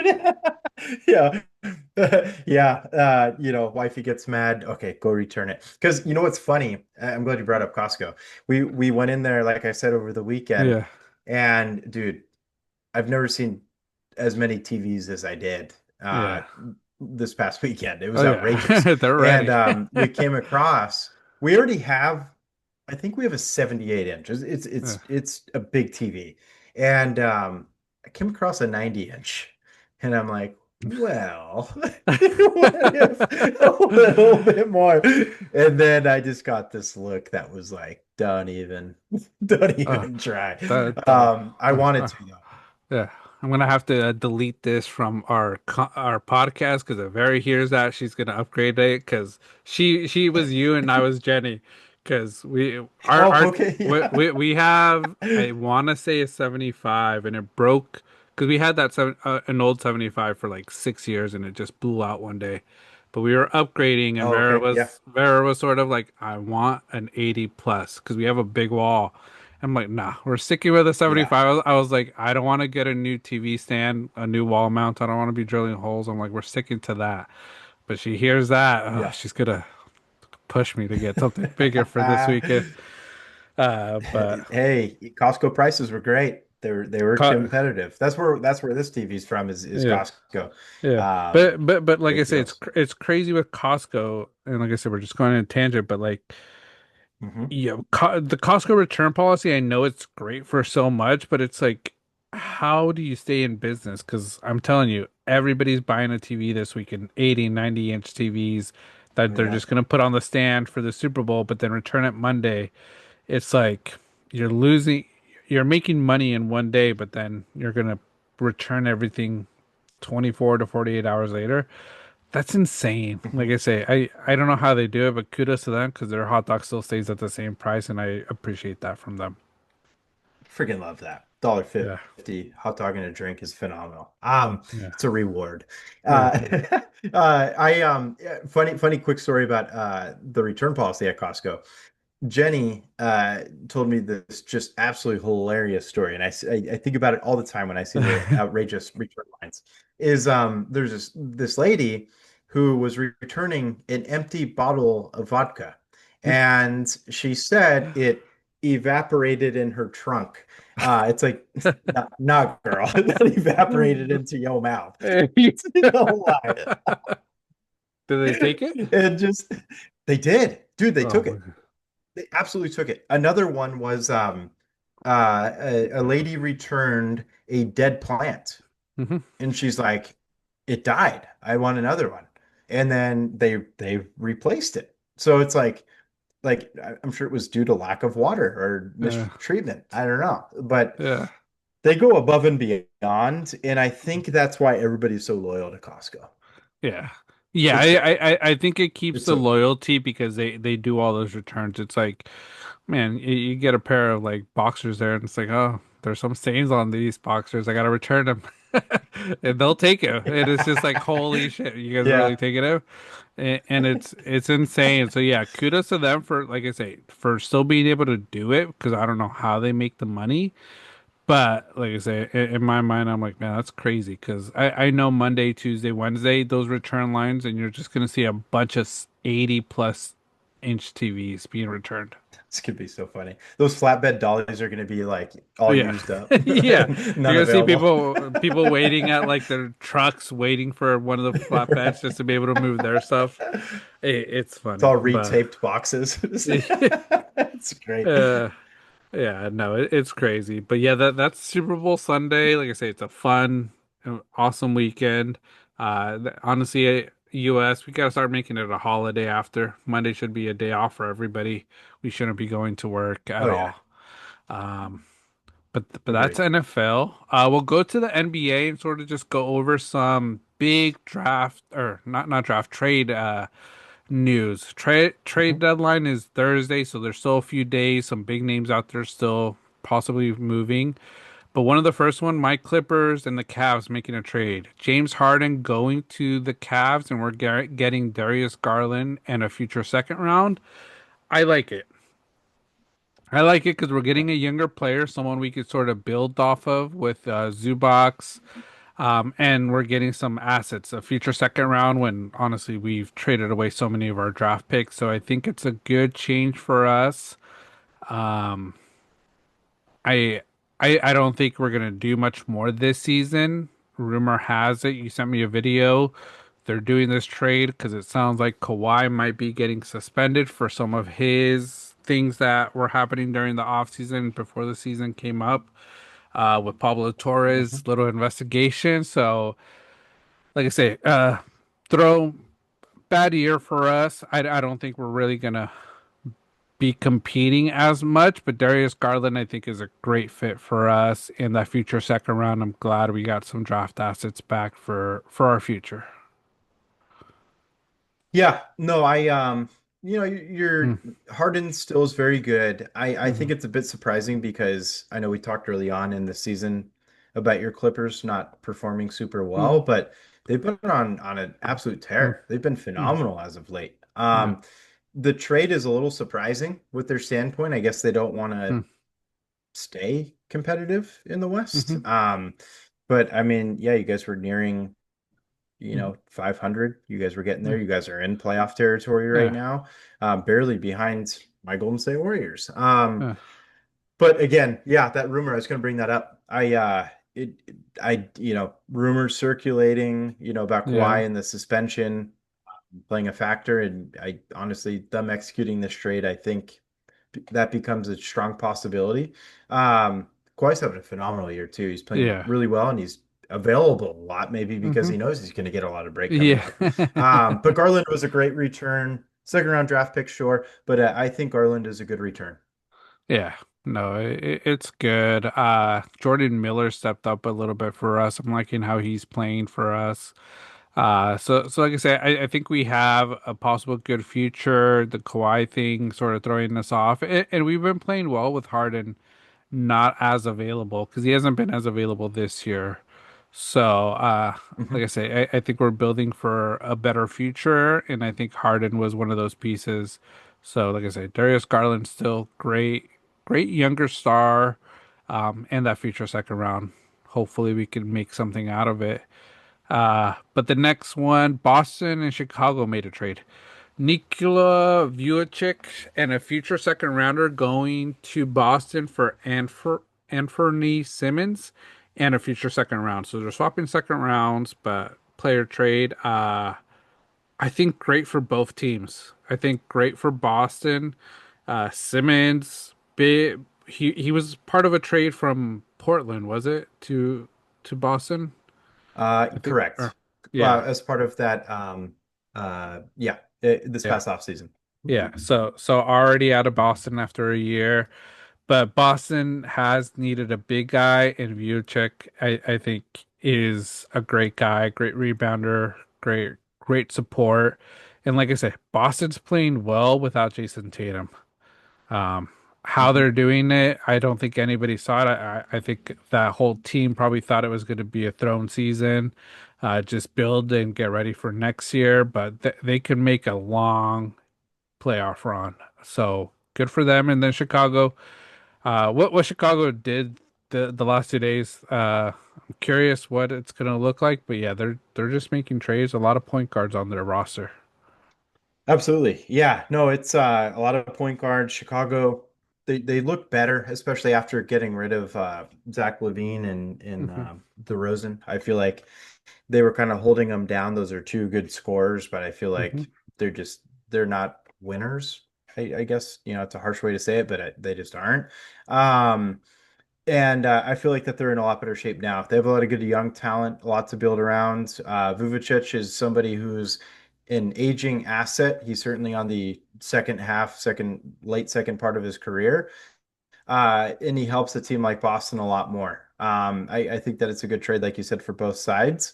I was I'm just I'm bothered by this trade, and I'm also bothered by another trade that we're going to go over later, because it involves two players that I've been begging the Warriors to try to go after for cheap money, and we just refuse to do anything.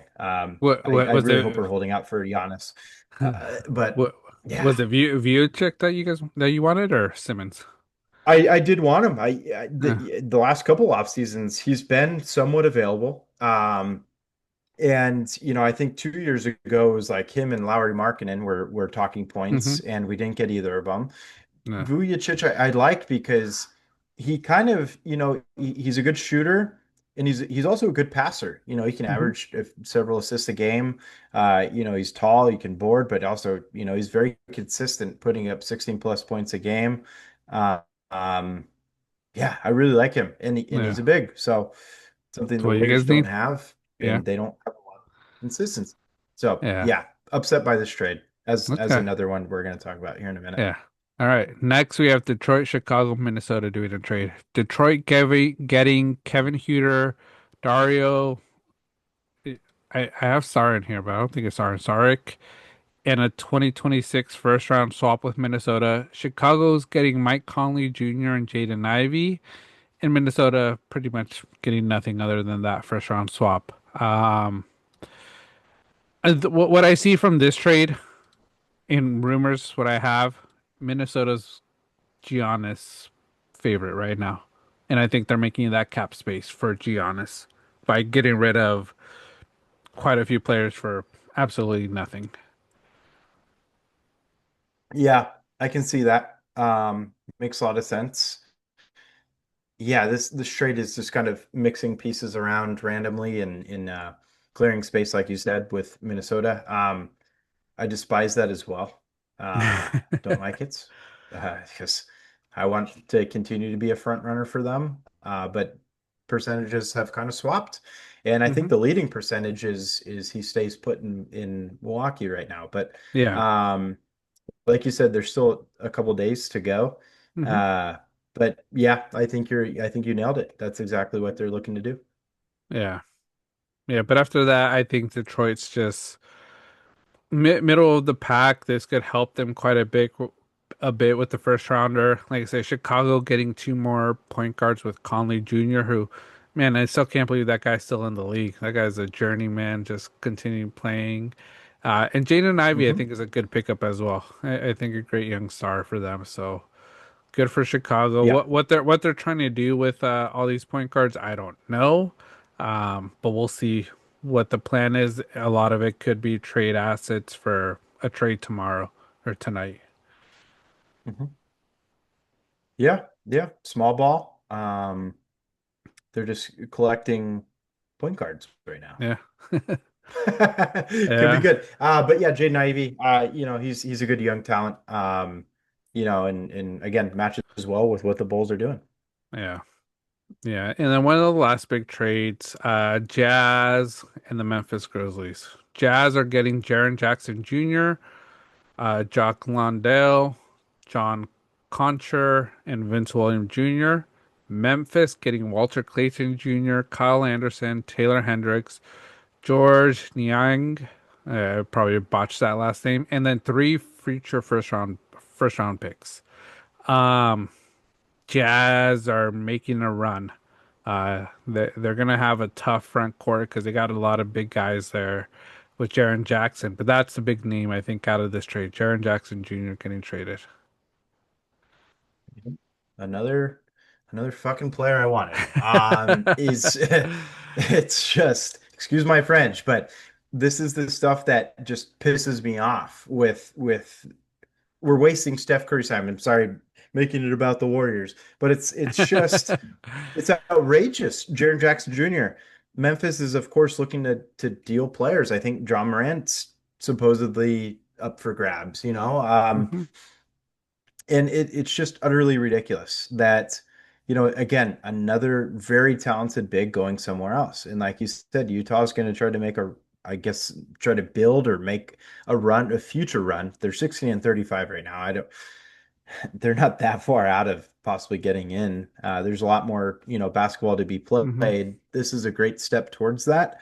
To match with, the other young talent that they have there. I think that um, talented big. Their center, Walker Kessler. He's Hmm. out for the year, if I'm not mistaken. Hmm. Yep, undergo shoulder surgery. So this is, a great feeling for that, for him being out. And, is Markkanen playing? He's playing this year, right? Yeah. Yeah, yeah, And he's played a he's few games. Yeah. no. Yes. Yeah. Wow, 27 points a game. No, he's playing Hmm. very well. So, um, again, why is the 16 and 35 team being more aggressive on the trade market than a team that's 27 and 24? I don't know. So, I don't know. Hopefully, it's a Giannis thing, but again, Utah, good move for them, and then Memphis just building up on, I don't know, just picks. I think the three future firsts is a good grab for them. Yeah. Yeah, and I see them probably getting at least another one because I think John Morant is on his way out. Where he's gonna go, I Yeah. will see who really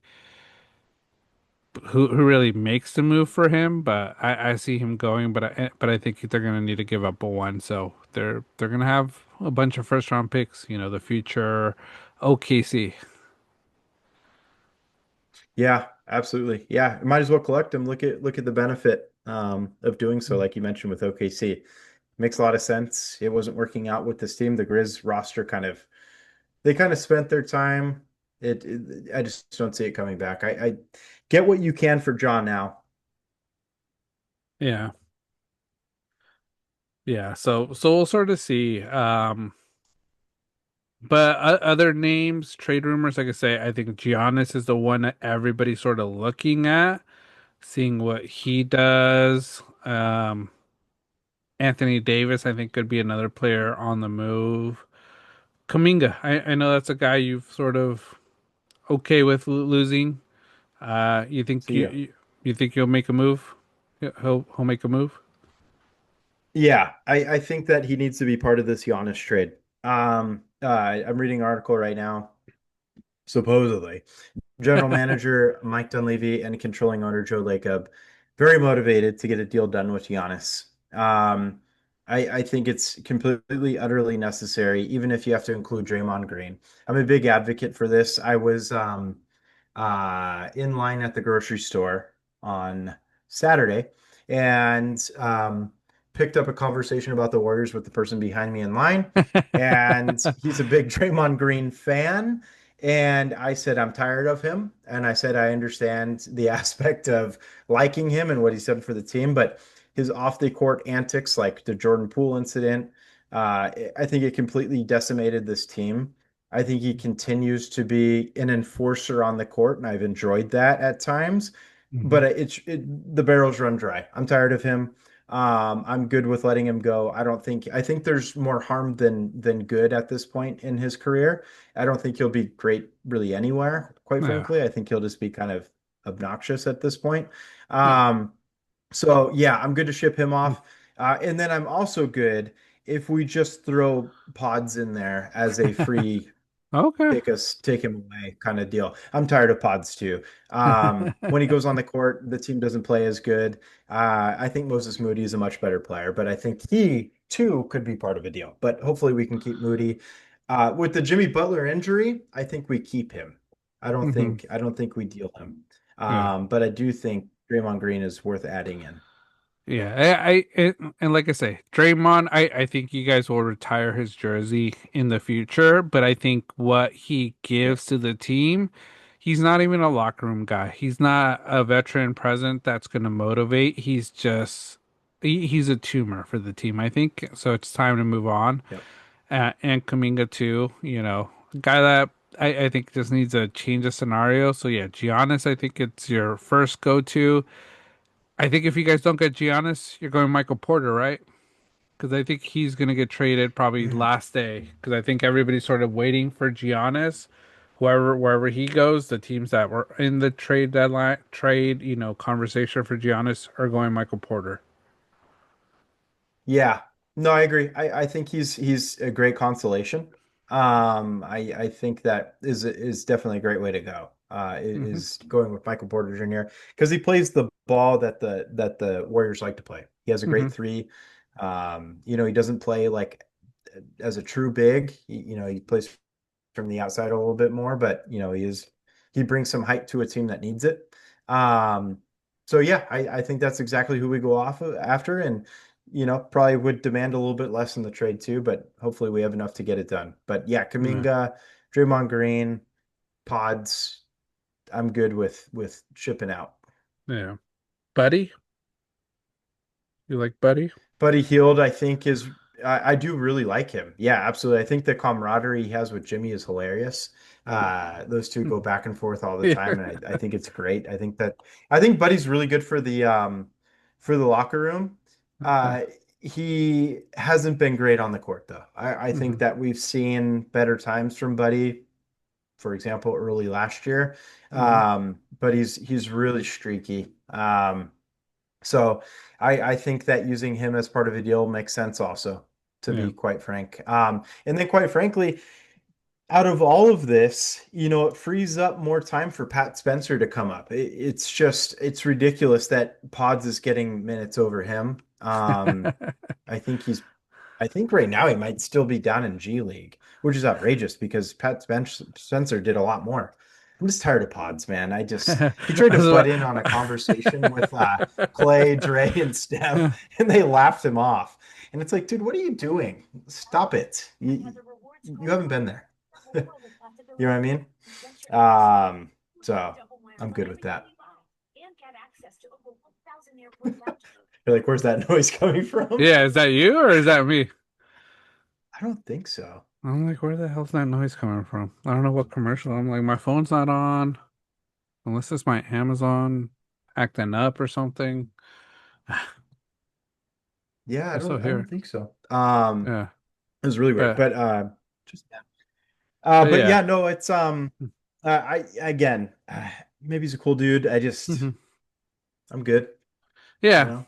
No, yeah, yeah. I can see you're not a Pods fan. I think a lot of people had a lot of high hopes for Pods, Kaminga, you know, Hmm. what you guys missed out on, but that's just part of drafting and sometimes you hit, sometimes you miss. So uh yeah, we'll see what you guys do. Like I said, we'll see what the Clippers do.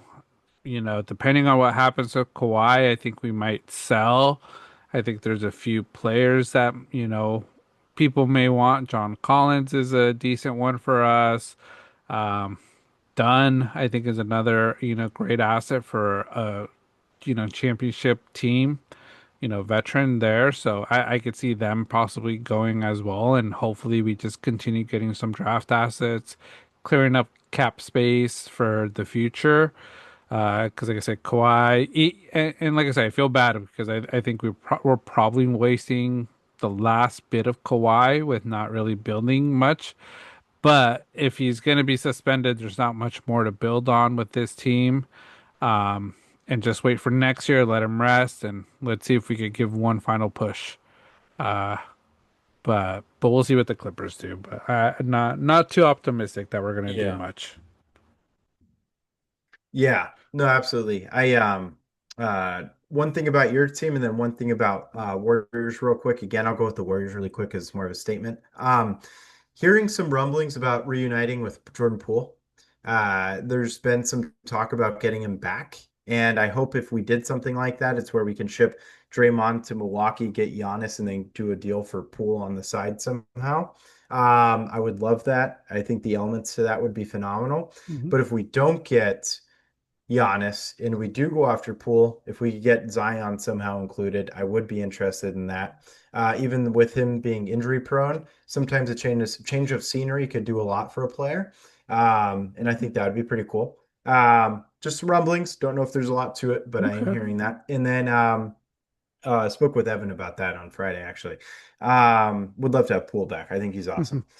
Still have his jersey, so it'd be great. Hopefully he Yeah. comes back with number three as well, so it's useful. It would be great. And then your Clippers, one question. Do you guys think Zubac could get traded? I don't want him to, but depending on Yeah. what we're gonna get back for him, he could be one of those pieces that we trade. But I think he's one that we build around. Because like I say, you see what Boston did trading for a big guy. You guys need a big guy. The centers are starting to be an asset for teams, and we have a great, still young center that could take us into the promised land of the future if we build correctly starting now. So I hope he Hmm. isn't, but I know everybody's probably calling about him and I think especially now the phones are probably ringing a lot more at the Clippers headquarters because we let go of Harden. So they know, because like I said, Garland, I think Garland's still on IR, so he's not even going to be playing probably this whole year. Um, Yep. so they're probably asking, and like I say, I think it has to be worth our time and our future for us to trade Zubox. But I would not want to see it, but I could see it happening. The one way it might not happen is I think the rumor I saw was to the Celtics. And with them Hmm. dealing for Vujicic, maybe that fills the need of the big. Yeah. Because their other big that they have there, College Player of the Year. He's been very good this year with the Celtics. Has been filling in very well with Tatum Hmm. being out. I can't think of his name Yeah. right now, but he's been very good. Okay. So, you know, maybe that fills the void enough that you can hold on to him. Sorry, Luca Garza. He's been very good Okay. Yeah. this year. Hmm. Uh, yeah, so maybe that fills the void. Yeah. Yeah. So we'll see, but yeah, there's still two more full day or a day and a half, I think, of the trade window. Uh, so like I said, big name that I think everybody's waiting first is Giannis, and then John Morant, and then there's a few others, Davis, Kuminga, Porter, uh, that look like they're going to be shipped out. But I think the Giannis sweepstake is what people are waiting for before pulling a move anywhere else. God, I hope it happens before midnight, John. We can announce it on the pod. Stay tuned. Imagine. Stay tuned. We have Yeah, a little bit of we're time. we still got some topics, but yeah, that's Yeah. NBA. Next, we'll talk a little bit about Hollywood, talk some, just Hollywood stuff. And we sort of wanted to build off of what we discussed last week with our banter take with Jaden Smith being the creative director of Christian Louis Vuitton. And sort of just with Hollywood of how nepotism sort of is running this industry, the movie industry, and it's just really hard to break out because if you look at movies a lot now and you look at all these up and coming big actors, a lot of them are already embedded into Hollywood. The big one that's been uh, that there's a lot of controversy. What's her name? I want to say it's Zion. She was a Marty Supreme. But sort of she dropped out of a role recently that she just got with an A24 film. But she got it because I think A24, the people creating the movie, liked her, Odessa Azion. But the role she got is based off a book adaptation, and it's supposed to be a Hispanic, a Latina character. And Odessa Zion isn't Hmm. Latina, so she at first got it, accepted it, but then there was a lot of criticism, people calling her out for taking roles of, diversity, and then eventually she did share, she's dropping out. She's like, I didn't know that that's what the role was, so I'm pulling my name out of the hat, which is great. But like I said, she is Hollywood based because her family, even though she's not using the last name of her famous family, she's still built off of, famous parents. So you're seeing a lot more of that than these stars coming out of nowhere in Hollywood. For sure. Yeah, I feel like there's a lot less of that. And maybe that's why a lot of these movies are kind of running dry recently. I kind of had this conversation with Jen over the weekend where we were kind of talking about like, just opportunity in Hollywood, movies, some movies are absolutely phenomenal, of course, still, Hmm. but like, some of them, it just feels like, people are propped into roles that maybe they're not best suited for. They were put there for, one reason or another based off of connection. You just brought up a great example of that. And it just doesn't seem like, like producers, directors, talent, recruiters are going out and about as much as they used to. You can bring up like I believe the story of like Henry Cavill, for example. Wasn't Hmm. he a waiter in Hollywood and then Hmm. kind of got somebody bumped Yeah. into him at the restaurant and then became Yeah. Superman? It's Hmm. it's it's just you don't hear that as often as I feel like we should. It's like you'd rather we're more prone to hearing about um Will Ferrell's son getting an opportunity to have his song in a Ferrell movie, or Hmm. Will Smith's son getting an incredible opportunity to collaborate and have a director role with Christian Louboutin. Hmm. Um, it just it's run so deep in the family that it's kind of keeping outsiders out and insiders in. And it's just Yeah. something that's being passed on to future generations. And it just seems unfair to the rest. And obviously, I think we're seeing a product of that at times. But at the same time, for the future, it kind of brings in like, is Hollywood dead? I feel Hmm. like we're at a point where we really need to discuss that. We talked in the past about like streamers becoming big, and being the next big thing. I feel like that might be like the guiding light to some success or outside success where people Hmm. create YouTube pages. Mark Pliers, the perfect example of this, with Iron Lung being Hmm. doing absolutely phenomenal at the box Yeah. office opening weekend. Haven't had a chance to see it. Heard it has arguably the most blood used in a film ever, which is Okay. interesting, kind Nice. of cool. And I saw outside footage of that, and they literally had massive barrels of it. So, interesting indie horror film, I think is what they're kind of calling it, right? Hmm. Yeah. Apocalyptic setting, and it's already surpassed its budget, I think, of 3 million, and I think it's grossed over $21 million in theaters Yep. now. Um, and it is, if I'm not mistaken, it was topping the charts for a second. And it's just, you know, I feel like he's the guiding light as well. Like Hmm. he's something that is kind of saving it for other people that are hoping to build a career out of it. Because if not, like it's dead, it's boring. And if we're just going to keep passing it down, I think that just nobody's going to really care about Hollywood as much as they used to. Yeah, it's becoming that because yeah, what he's doing with that horror, sort of just self-funding it, not going to like movie producers or movie studio.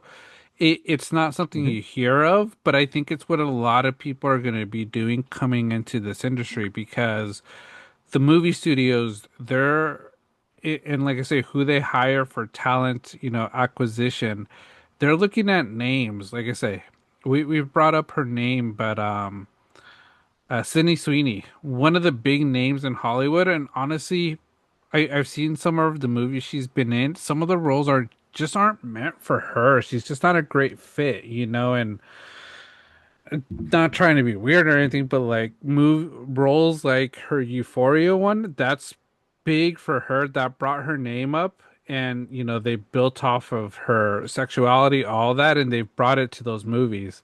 I saw a video where someone went to go watch The Housemaid. I forget where I heard it or saw it, but they were watching The Housemaid, and then there were like teen boys in front that were there just to sort of see Sydney Sweeney's part because I think most likely she gets nude in the movie. I don't know. I haven't seen it honestly, but I'm guessing that's probably why those teen kids were watching The Housemaid. But the person said like while I was sitting there, one of the boys in front was like, "Oh, this is the part," and they were all getting excited to watch the scene.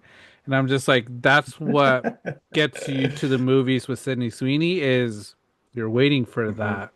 that little show, and it's like that isn't what we're there for movies for. We're not there to Right. see people naked. It's sort of we're there for the art of it, the connection you get. Um, Hmm. and I think a studio like A24. A24 came out of nowhere. It was a very small studio, built a lot of great movies, and now they're a big studio. A lot of people want to work with A24, but they're leaving their grassroots of being unique, being an indie company now to this big company that is focused on names and people they like. That nepotism piece that if you haven't worked with us or we don't like you, you're not going to be a part of the movie. We're not even going to give you a chance, which is unfortunate because, like I say, I think what all these new creators are going to do is make movies without billions of dollars of funding and make movies that are better and make money. And like I say, I think that's the way Hollywood should go is sort of not focus of being part of Warner Brothers, HBO, A24, you know, Paramount, and just do your own thing. If you make a movie that Yeah. you fund 10K, but you make 30 million, you're gonna have enough money to fund multiple movies and make your own small studio and try to stick. And like I said, I think that's where you gotta change it. Is stick to your roots, stick to what you started with. Don't let Hollywood and everything get into your head and make it something that it wasn't what you created at the beginning. Yeah, absolutely. And just to kind of punch through on your point with Sydney Sweeney, Mad Kicks commented on the live saying Sydney Sweeney comes off as an industry plant. And I can Yeah, definitely see that probably. because I feel like over the last like year, we're literally force-fed Sydney Sweeney content. Didn't she have Mhm. something recently like is it like a clothing line or something? She went to the Hollywood sign and I guess she wasn't even allowed to go do that and she went to the Yeah, Hollywood sign anyways. yeah. I saw some article about that, but it's like dude, like enough. Like, cool. Like if you're into that, you can go research it. You can go, vigorously follow by her hand Mhm. soaps that we talked about last year. If that's your thing, phenomenal. But I feel like Yeah. we're, industry plant is a great way to put it because again, kind of force fed that Hmm. you know, uh, Sydney Sweeney right now. Um, and then, going along with like I guess the studio, opportunity is you bring up a good point. Like it just seems like everybody wants to follow big names, kind of go after those big names, make the Hmm. most they can out of them, and then just repeatedly use them over and over again for roles that they're probably not best suited for. And it's like Hmm. you're gonna stick with the same people. You're not gonna go outside the box and think like there's no creativity. It just lacks it. That's why, I feel like you can look at Hollywood as dead in a number of different ways. You can Hmm. think of it as dead in creativity, dead in, like I Hmm. guess the talent. Um, and just the energy to it. Like, I don't know if you saw any like behind the scenes footage of the performances at the Grammys yesterday, but I think the performances overall were pretty good. Olivia Hmm. Dean sounded good. Bieber had a good Yeah. performance. Um, overall it seemed pretty good. But the crowd reaction, just fellow celebrities, like there was Yeah. none. Like it was like Yeah. Shabuzi dancing, and that was about it. Like Yeah. nobody else really seemed to care. There's no energy or pizzazz to it. Nobody feels like they want to be there. It's like, it's just it's not what it used to be. I think the Oscars might have a little bit more pizzazz to it, but it's missing on so many levels. I feel like across the industry right now that it's kind of a bummer to see. Yeah, yeah, and we'll see how the Oscars do this year because there's been a lot of talks that the Oscars are getting less and less viewers, but I think a lot of us that really enjoy the movie still enjoy watching it, enjoy seeing who wins. Um, but yeah, the Hmm. the pizzazz isn't there. Like I said, there's a lot of movies that do it right, I think one battle after another Hmm. with they have Leo. Of course, you need some big names always, but you bring in the unknowns. Tiana Taylor. You could sort of say is a bit of nepotism, but she is honestly someone who does everything. She does music. She dances. She's an actress now, and possibly an Oscar winner. But who is? It's not showing up here on the IMDb. But the younger star in that movie, it's her big first role, Chase Infinity. I don't know if she comes from like a famous family, but like she did really well in that role. I think that role was meant for her, and it fit her well. Whereas you put Sydney Sweeney in it, I don't think it would have been the same type of thing. You know, you put one of Hmm. Adam, and nothing against Adam Sandler, one of his daughters in it, I don't think it would have been the same thing because I think their range isn't what this movie was about. So it's sort of you have to stick to a certain genre, and yes, you want to grow in the genres, do a little bit more, but you're gonna see if it works or if it doesn't work. And that's sort of where that nepotism, I think, sort of pushes that agenda more to us. Is we've seen it not work, but you're still pushing it towards us, and it's not gonna help your case of, oh, I am an actual drama star. Absolutely. Yeah, no, it's a great point. Chase Infinity is an awesome name, by the way. Hmm. I feel like it's a great, actress name. I haven't seen the movie. I want to go see that. Or I might as well see it on stream. Yeah, If is it on stream yet? yeah. HBO. HBO, gotta watch it. Yeah, you've said wonderful things about it. Hmm. Did well, right, in the Academy Awards this year. Hmm. Um, so, I've seen clips of it, constantly. So looks like a great film. But, kind of, going back to like, the repeat of names and, just the opportunity that could be out there. It kind of feels like the easy way out is for a lot of film or producers, directors to cast a movie is to go with the mainstream names and just hope it works because you have Scarlett Johansson being in a Jurassic Park movie. Sorry, I constantly go back there. She's a great actress. It's just it wasn't her fault. It's Yeah. just it just wasn't right. Hmm. New Jurassic Park coming out. Hopefully it's a little bit better, Yeah. but let's see.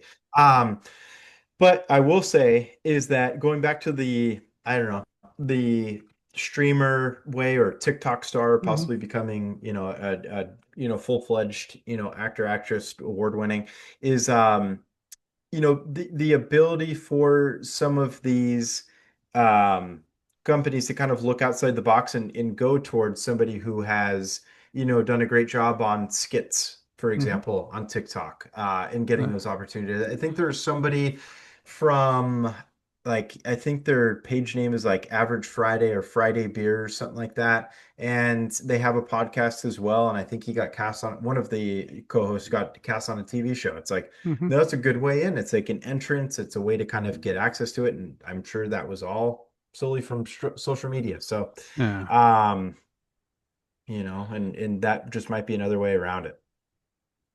Yeah, and you mentioned, like I say, you use TikTok, you use a lot of stuff because, like with the Grammys, one of the best new artists, um, he was found on social media. I don't know if it was specifically, TikTok or YouTube, but that's how he sort of put his name out there because he's been doing this for quite a while. Um, Alex Warren, like I say, he was founded Oh, through okay, yeah.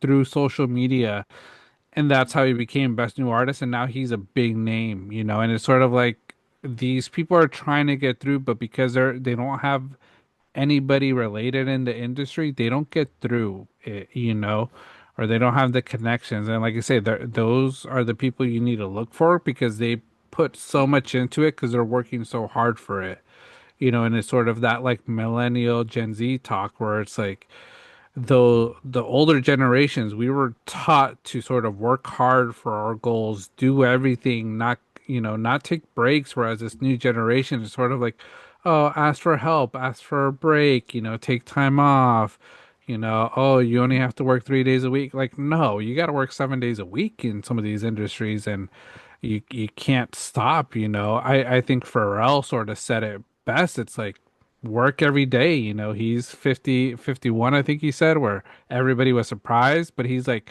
work every day. That's the job, you know. When you do a job you love and that you're good at, you're getting paid just to show up, you know. You're getting paid every day. So, you know, and that's what I think those youth and these artists that are sort of in that nepotism bubble, they don't have that those values because, like I say, they've been handed everything. Whereas those that are coming up from the ground up, they're working hard for everything, you know. Um, so we'll sort of see what happens, but yeah. Yeah, it's that mantra of, hey, been there, done that. I know what it's like to be in this Mm, industry. I know hmm. how I have to act, blah, blah, blah. And then, you just kind of rely on that to get you through things versus letting talent kind of show and prove itself a little bit more with people that didn't have that benefit. Alex Yeah. Warren, like you said, was a great example of that. Mark Plyer is another good example, Mm, of the hard work he put into it, produced, directed, yeah. main star of his own film, Yeah. and it did very, very well. So, all of that makes a ton of sense, into, maybe where the industry is moving. But until then, I see it as kind of just a dying light right now, unless we get a little bit more creativity in there. Um, I don't know if like these streaming platforms are making a difference as well. It's kind of taking over. Obviously, we've talked Netflix a ton on this show. Them taking over and taking a little bit less away from what could be movie theaters in the future, is that making Hollywood die out a bit more too? Like, I, Hmm. I, I don't know. I feel like the fame that could come from somebody, you go to out of your way to go to a movie theater to watch a film, you're going to pay a little bit more attention to that because I mean, if I'm watching a film directly on Netflix, it Yeah. doesn't feel much different than me watching a YouTube video.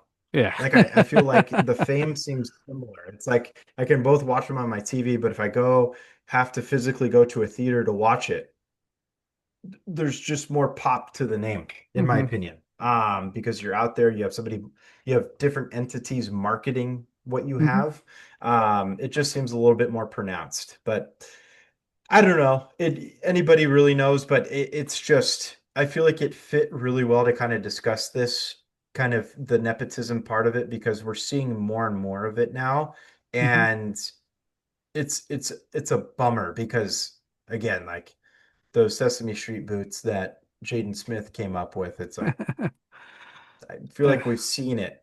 Yeah, It's we've not. seen them before. Yeah. So I don't know. Yeah. Hopefully there's some change there. Again, you brought up some good examples of, how movies are still great. I know I mentioned it too, but um, it's just they could cast better in a lot of movies, and I feel like it would make the movie a bit better. Yeah, I think they get cast better. And I think that's the one thing they just sort of have to try to stay away from making the movie of like 10 big names and focusing on, one or two of the big names that fit the role. Because like I say, every movie you make, there's someone that has a big name that will fit the role. Doesn't always have to be Leo, because Leo might not be able to do like a horror movie that well, and Mhm. it just might not come out well. So it's like you wouldn't pick Leo, but like there's other big actors that do horror and are good in horror that you should pick, but then bring in some unknowns that fit that character, what you're trying to hit. And especially with all these adaptations of books, it's like the books give you the layout of what you need for that character, you know. If the Mhm. characters, someone that's hilarious, you got to find someone that has that humor, not pick Jacob Elordi just because it's Jacob Elordi. He's a big name now, handsome. It's like, well, yeah, he'd bring people into the movie theater and to see it, but they may not like the movie because that just isn't the role made up for him. He's not that type of actor at the moment. Could he develop it? Have him do some comedy stand up. If he kills it, then yeah, we can start putting him into comedies. But it's the way I see it because like a movie I saw yesterday, why we didn't record yesterday, went to go watch Hamnet again. We saw it at the Mhm. Ojai Theater. It's now a historic theater in Ojai, but it was a free screening, so but like Jesse Buckley, like that role, I can't really see anybody else doing what she did. You put Sydney Sweeney in it, it wouldn't hit the same the way it has hit for a lot of people that go see it. You put Scarlett Johansson in it, I don't think it hits the same. I don't think they could do what Jesse Buckley did. So like this was perfect casting. And also like Mhm. Paul Mescal did well. I would say one movie that probably didn't fit Paul Mescal's style that I'm used to was Gladiator 2. I think he did Mhm. okay in it, but I think they could have found someone maybe a little better that would have brought a lot more to that. Because he brought some drama into it, which is his bread and butter. But I don't think Gladiator, a movie about gore and stuff, should have brought someone so dramatic. So, like I said, that's a Yeah. role he got, I think, because of his name up and coming, but it wasn't his best role for him. And it sort of, I think, brought the movie down because it didn't get great reviews. Got it. Yeah, no, that makes great sense too. Is you can have a certain role try to dominate your career, but Hmm. if you stick in genres and castings that are similar to that role, like you play a villain in one film, it's going to be kind of hard to see you play a hero in another. Like, Hmm. you play if you have and you did a fantastic job at it, why not keep that going and continue on with, either a dramatic role or whatever to kind of keep the light going. But that's another thing. And I kind of wanted to bring up one last aspect with you, John, Hmm. because obviously you're our show movie connoisseur, is kind of a different model of filmmaking Hmm. where in the future, and we talk about this a whole bunch on our show, where like I don't know if I'm sure some of you have noticed, our listeners, where now we're beginning to break up videos into certain topics along with the full episode. So that way you can listen as you please, or topics Hmm. that interest you more than another, so you don't have to skip through it. Might be a little bit easier for the viewer. Hmm. But also, sometimes we only have 20 minutes, Hmm. 15 minutes, 30 minutes to watch. We're not commuting at that point in time and can listen to the audio version, whatever. It's something where I don't know if we'll see more of it in the future, how this will work. Maybe it'll be better for streaming with, how pronounced it's gotten. But can you ever see where we kind of do away with the popularity of a lot of 2 hour plus long movies and go to something that is 30 minutes long and have that be a movie, or 45 minutes and have it be a movie? Um, it'll take a while. I think what's gonna start happening, it's it's gonna get start getting cut down to maybe like an hour and a half, hour 40. I think that's like the Hmm. sweet spot for a movie that's you can manage sitting through. Um, Hmm. and even if it's not as entertaining, you don't get so turned off of it. Because if you do a two and a Hmm. half hour, 3 hour movie and halfway through you're already checked out, it just makes that movie experience worse. And also the rating you're gonna get from those that do rate movies, it's gonna be even worse because you went on. Because you'll see a lot of reviews of this was 2 hours too long, an hour too long. Um, I don't know. I think what we may see though is it's like a longer movie, but just made into a mini series. I think that's sort of the route where it's like, you can make Sinners. I can imagine there's so much more story you could have added to Sinners that they had to do it to cut it down to like the 2.5 hours it was. But you could probably add an extra 4 hours, put it on HBO Max, and do like a mini series where it's like every week an hour show, an hour episode, but it's pretty much a full length movie put into one, and then a special edition of all of it all together without any breaks. Something like that is where I could see it maybe happen. Yeah, no, that's a good way to think of it. Did you like the way that Stranger Things did their final season with yeah, you had parts, but in the very final part of it, you had, you had those episodes and then you had the build up to what, a 2 hour kind of movie for the Hmm. final, for the finale. Did you like that? I liked it. I liked the way they set it up. Hated the finale though. I hated the final show. I did too. I I did just too. hated it. And I think I just hated popularity, it. yeah.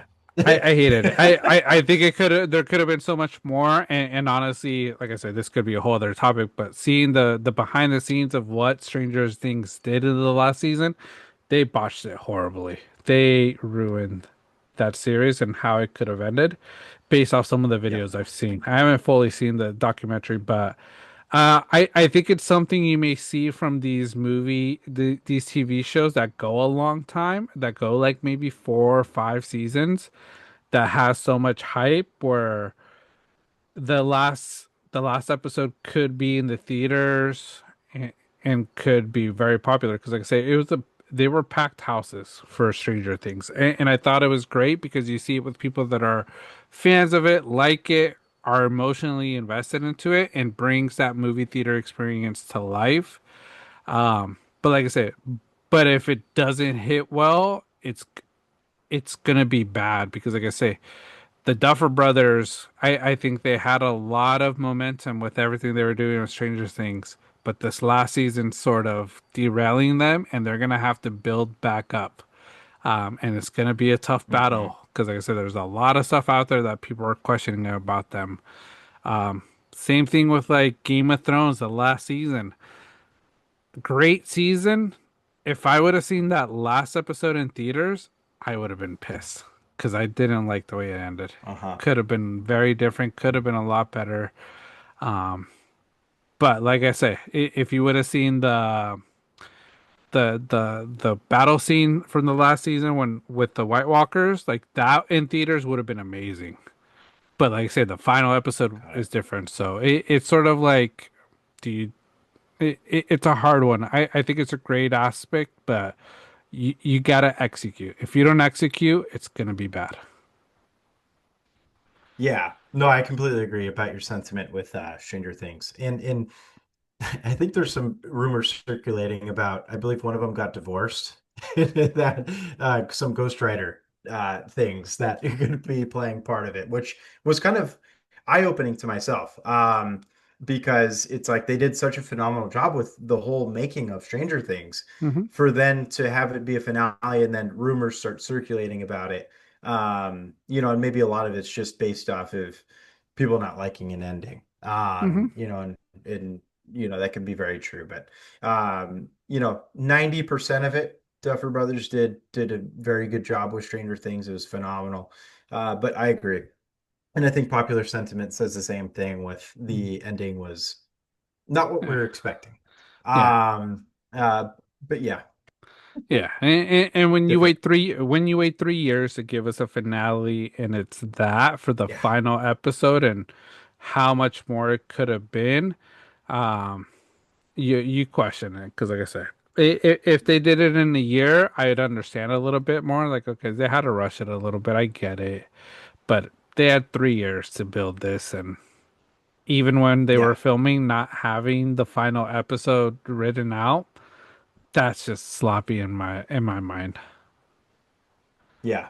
No, agreed. Yeah, Kind of tarnishes a lot of the series, but yeah, yeah. no. Just was curious if maybe maybe in the future we look at more of the similar. Obviously, execution is going to be everything for any movie. But maybe format wise, with Hmm. streaming and streaming companies owning movie rights that get released in theaters, maybe we could see more of that in the future. I'm kind of curious on that, if that might help anything or nothing at all. Yeah. But attention spans are a big thing to look at. Yeah, no, for sure. And like I said, I think we'll start seeing, depending on what kind of movie or who directs it, you'll start seeing more hour and a half movies. I don't think you're gonna get too many hitting or getting close to that 2 hour mark, but nothing over 2:30 to 3. I think only a few directors could do that. James Cameron, Christopher Nolan, George Lucas could, not as much George Lucas now, but in the past probably could hit 3 hours and you'll be into it. But after That makes that, sense. it's like you got to stick to that hour and a half. But Yeah. That's funny you brought up the Mark Plyer thing, or the critic thing, because I read a review on Iron Lung and somebody mhm, said you could have cut the final 30 minutes and it would have been enough. Like mhm. doing away with that final 30 minutes, and that was somebody who did not like the film. Yeah, Sometimes it's just too much. yeah. So sometimes it's too much. Like I say, some people just have different ideas of films. I think I'm going back with someone on my TikTok comments on my first Hamnet post. Like they're like, I didn't like this movie. I don't see what, they're like, oh, the 35 million should have just gone to like UNICEF and give it, to organizations. And I'm like, well, but that's movies. Like, you know, look at how much money Stranger Things put into what they did. They could have done it with a lot less money, probably could have been better and donate that money. You're gonna have Mhm. people that enjoy movies that go into it, and especially when there's like hype around it, because like I say, Iron Lung has so much hype right now. A lot of people are gonna go watch it, but if it's not your cup of tea type movie and you're not really sure what you're getting yourself into, you're gonna hate it. You're gonna talk shit about it, but it's like this just wasn't meant for you. It's not meant for everybody. Hamnet, there's gonna be a lot of Yep. people that don't like Hamnet because they're just not into that Shakespearean type thing, the emotional side, that they just don't really connect into movies like that. But there's others that do, and that's what's so great about movies. I think that you could like something, you cannot like something. hmm Yeah. And then even if you feel like you won't like it and you end up loving it, yeah, that's Yeah, great too. yeah. So. But yeah, we'll sort of see.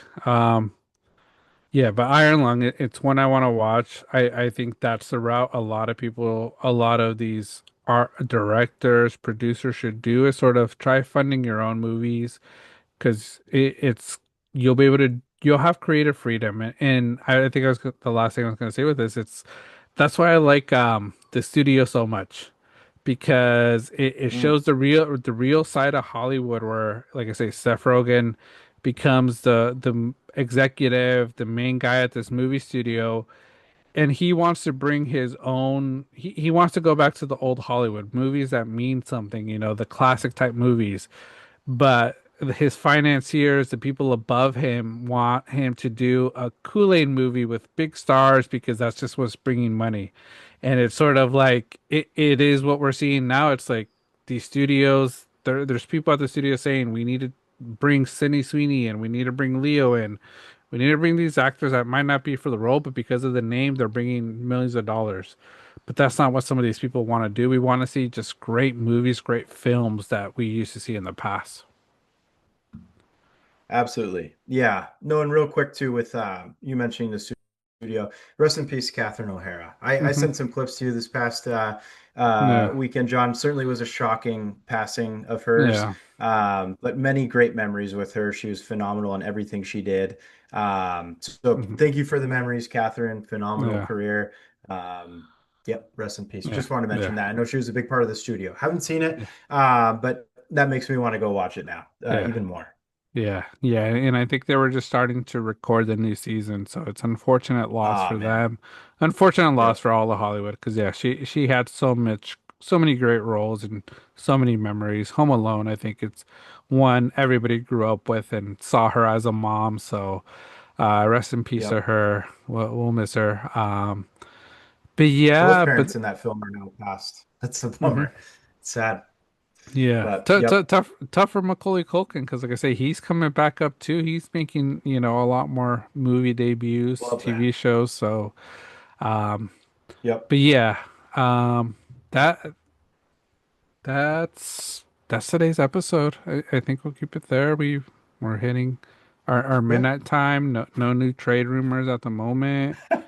Um, Yeah, Yeah, no, so dang it. we'll have to wait till see till tomorrow. But thank you to Wake up, everybody Mike. listening, listening, bantering with us today.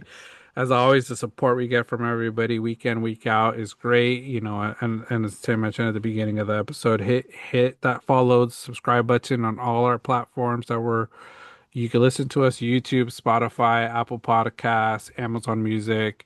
We'll appreciate it. Absolutely. Thank you guys each and every week for tuning in, listening as much as you can, commenting, bantering with us along the way. Really appreciate it. You guys are everything. And till next time, Yeah, have a great week. Peace. yeah. Have a good week. Let's banter on the rocks.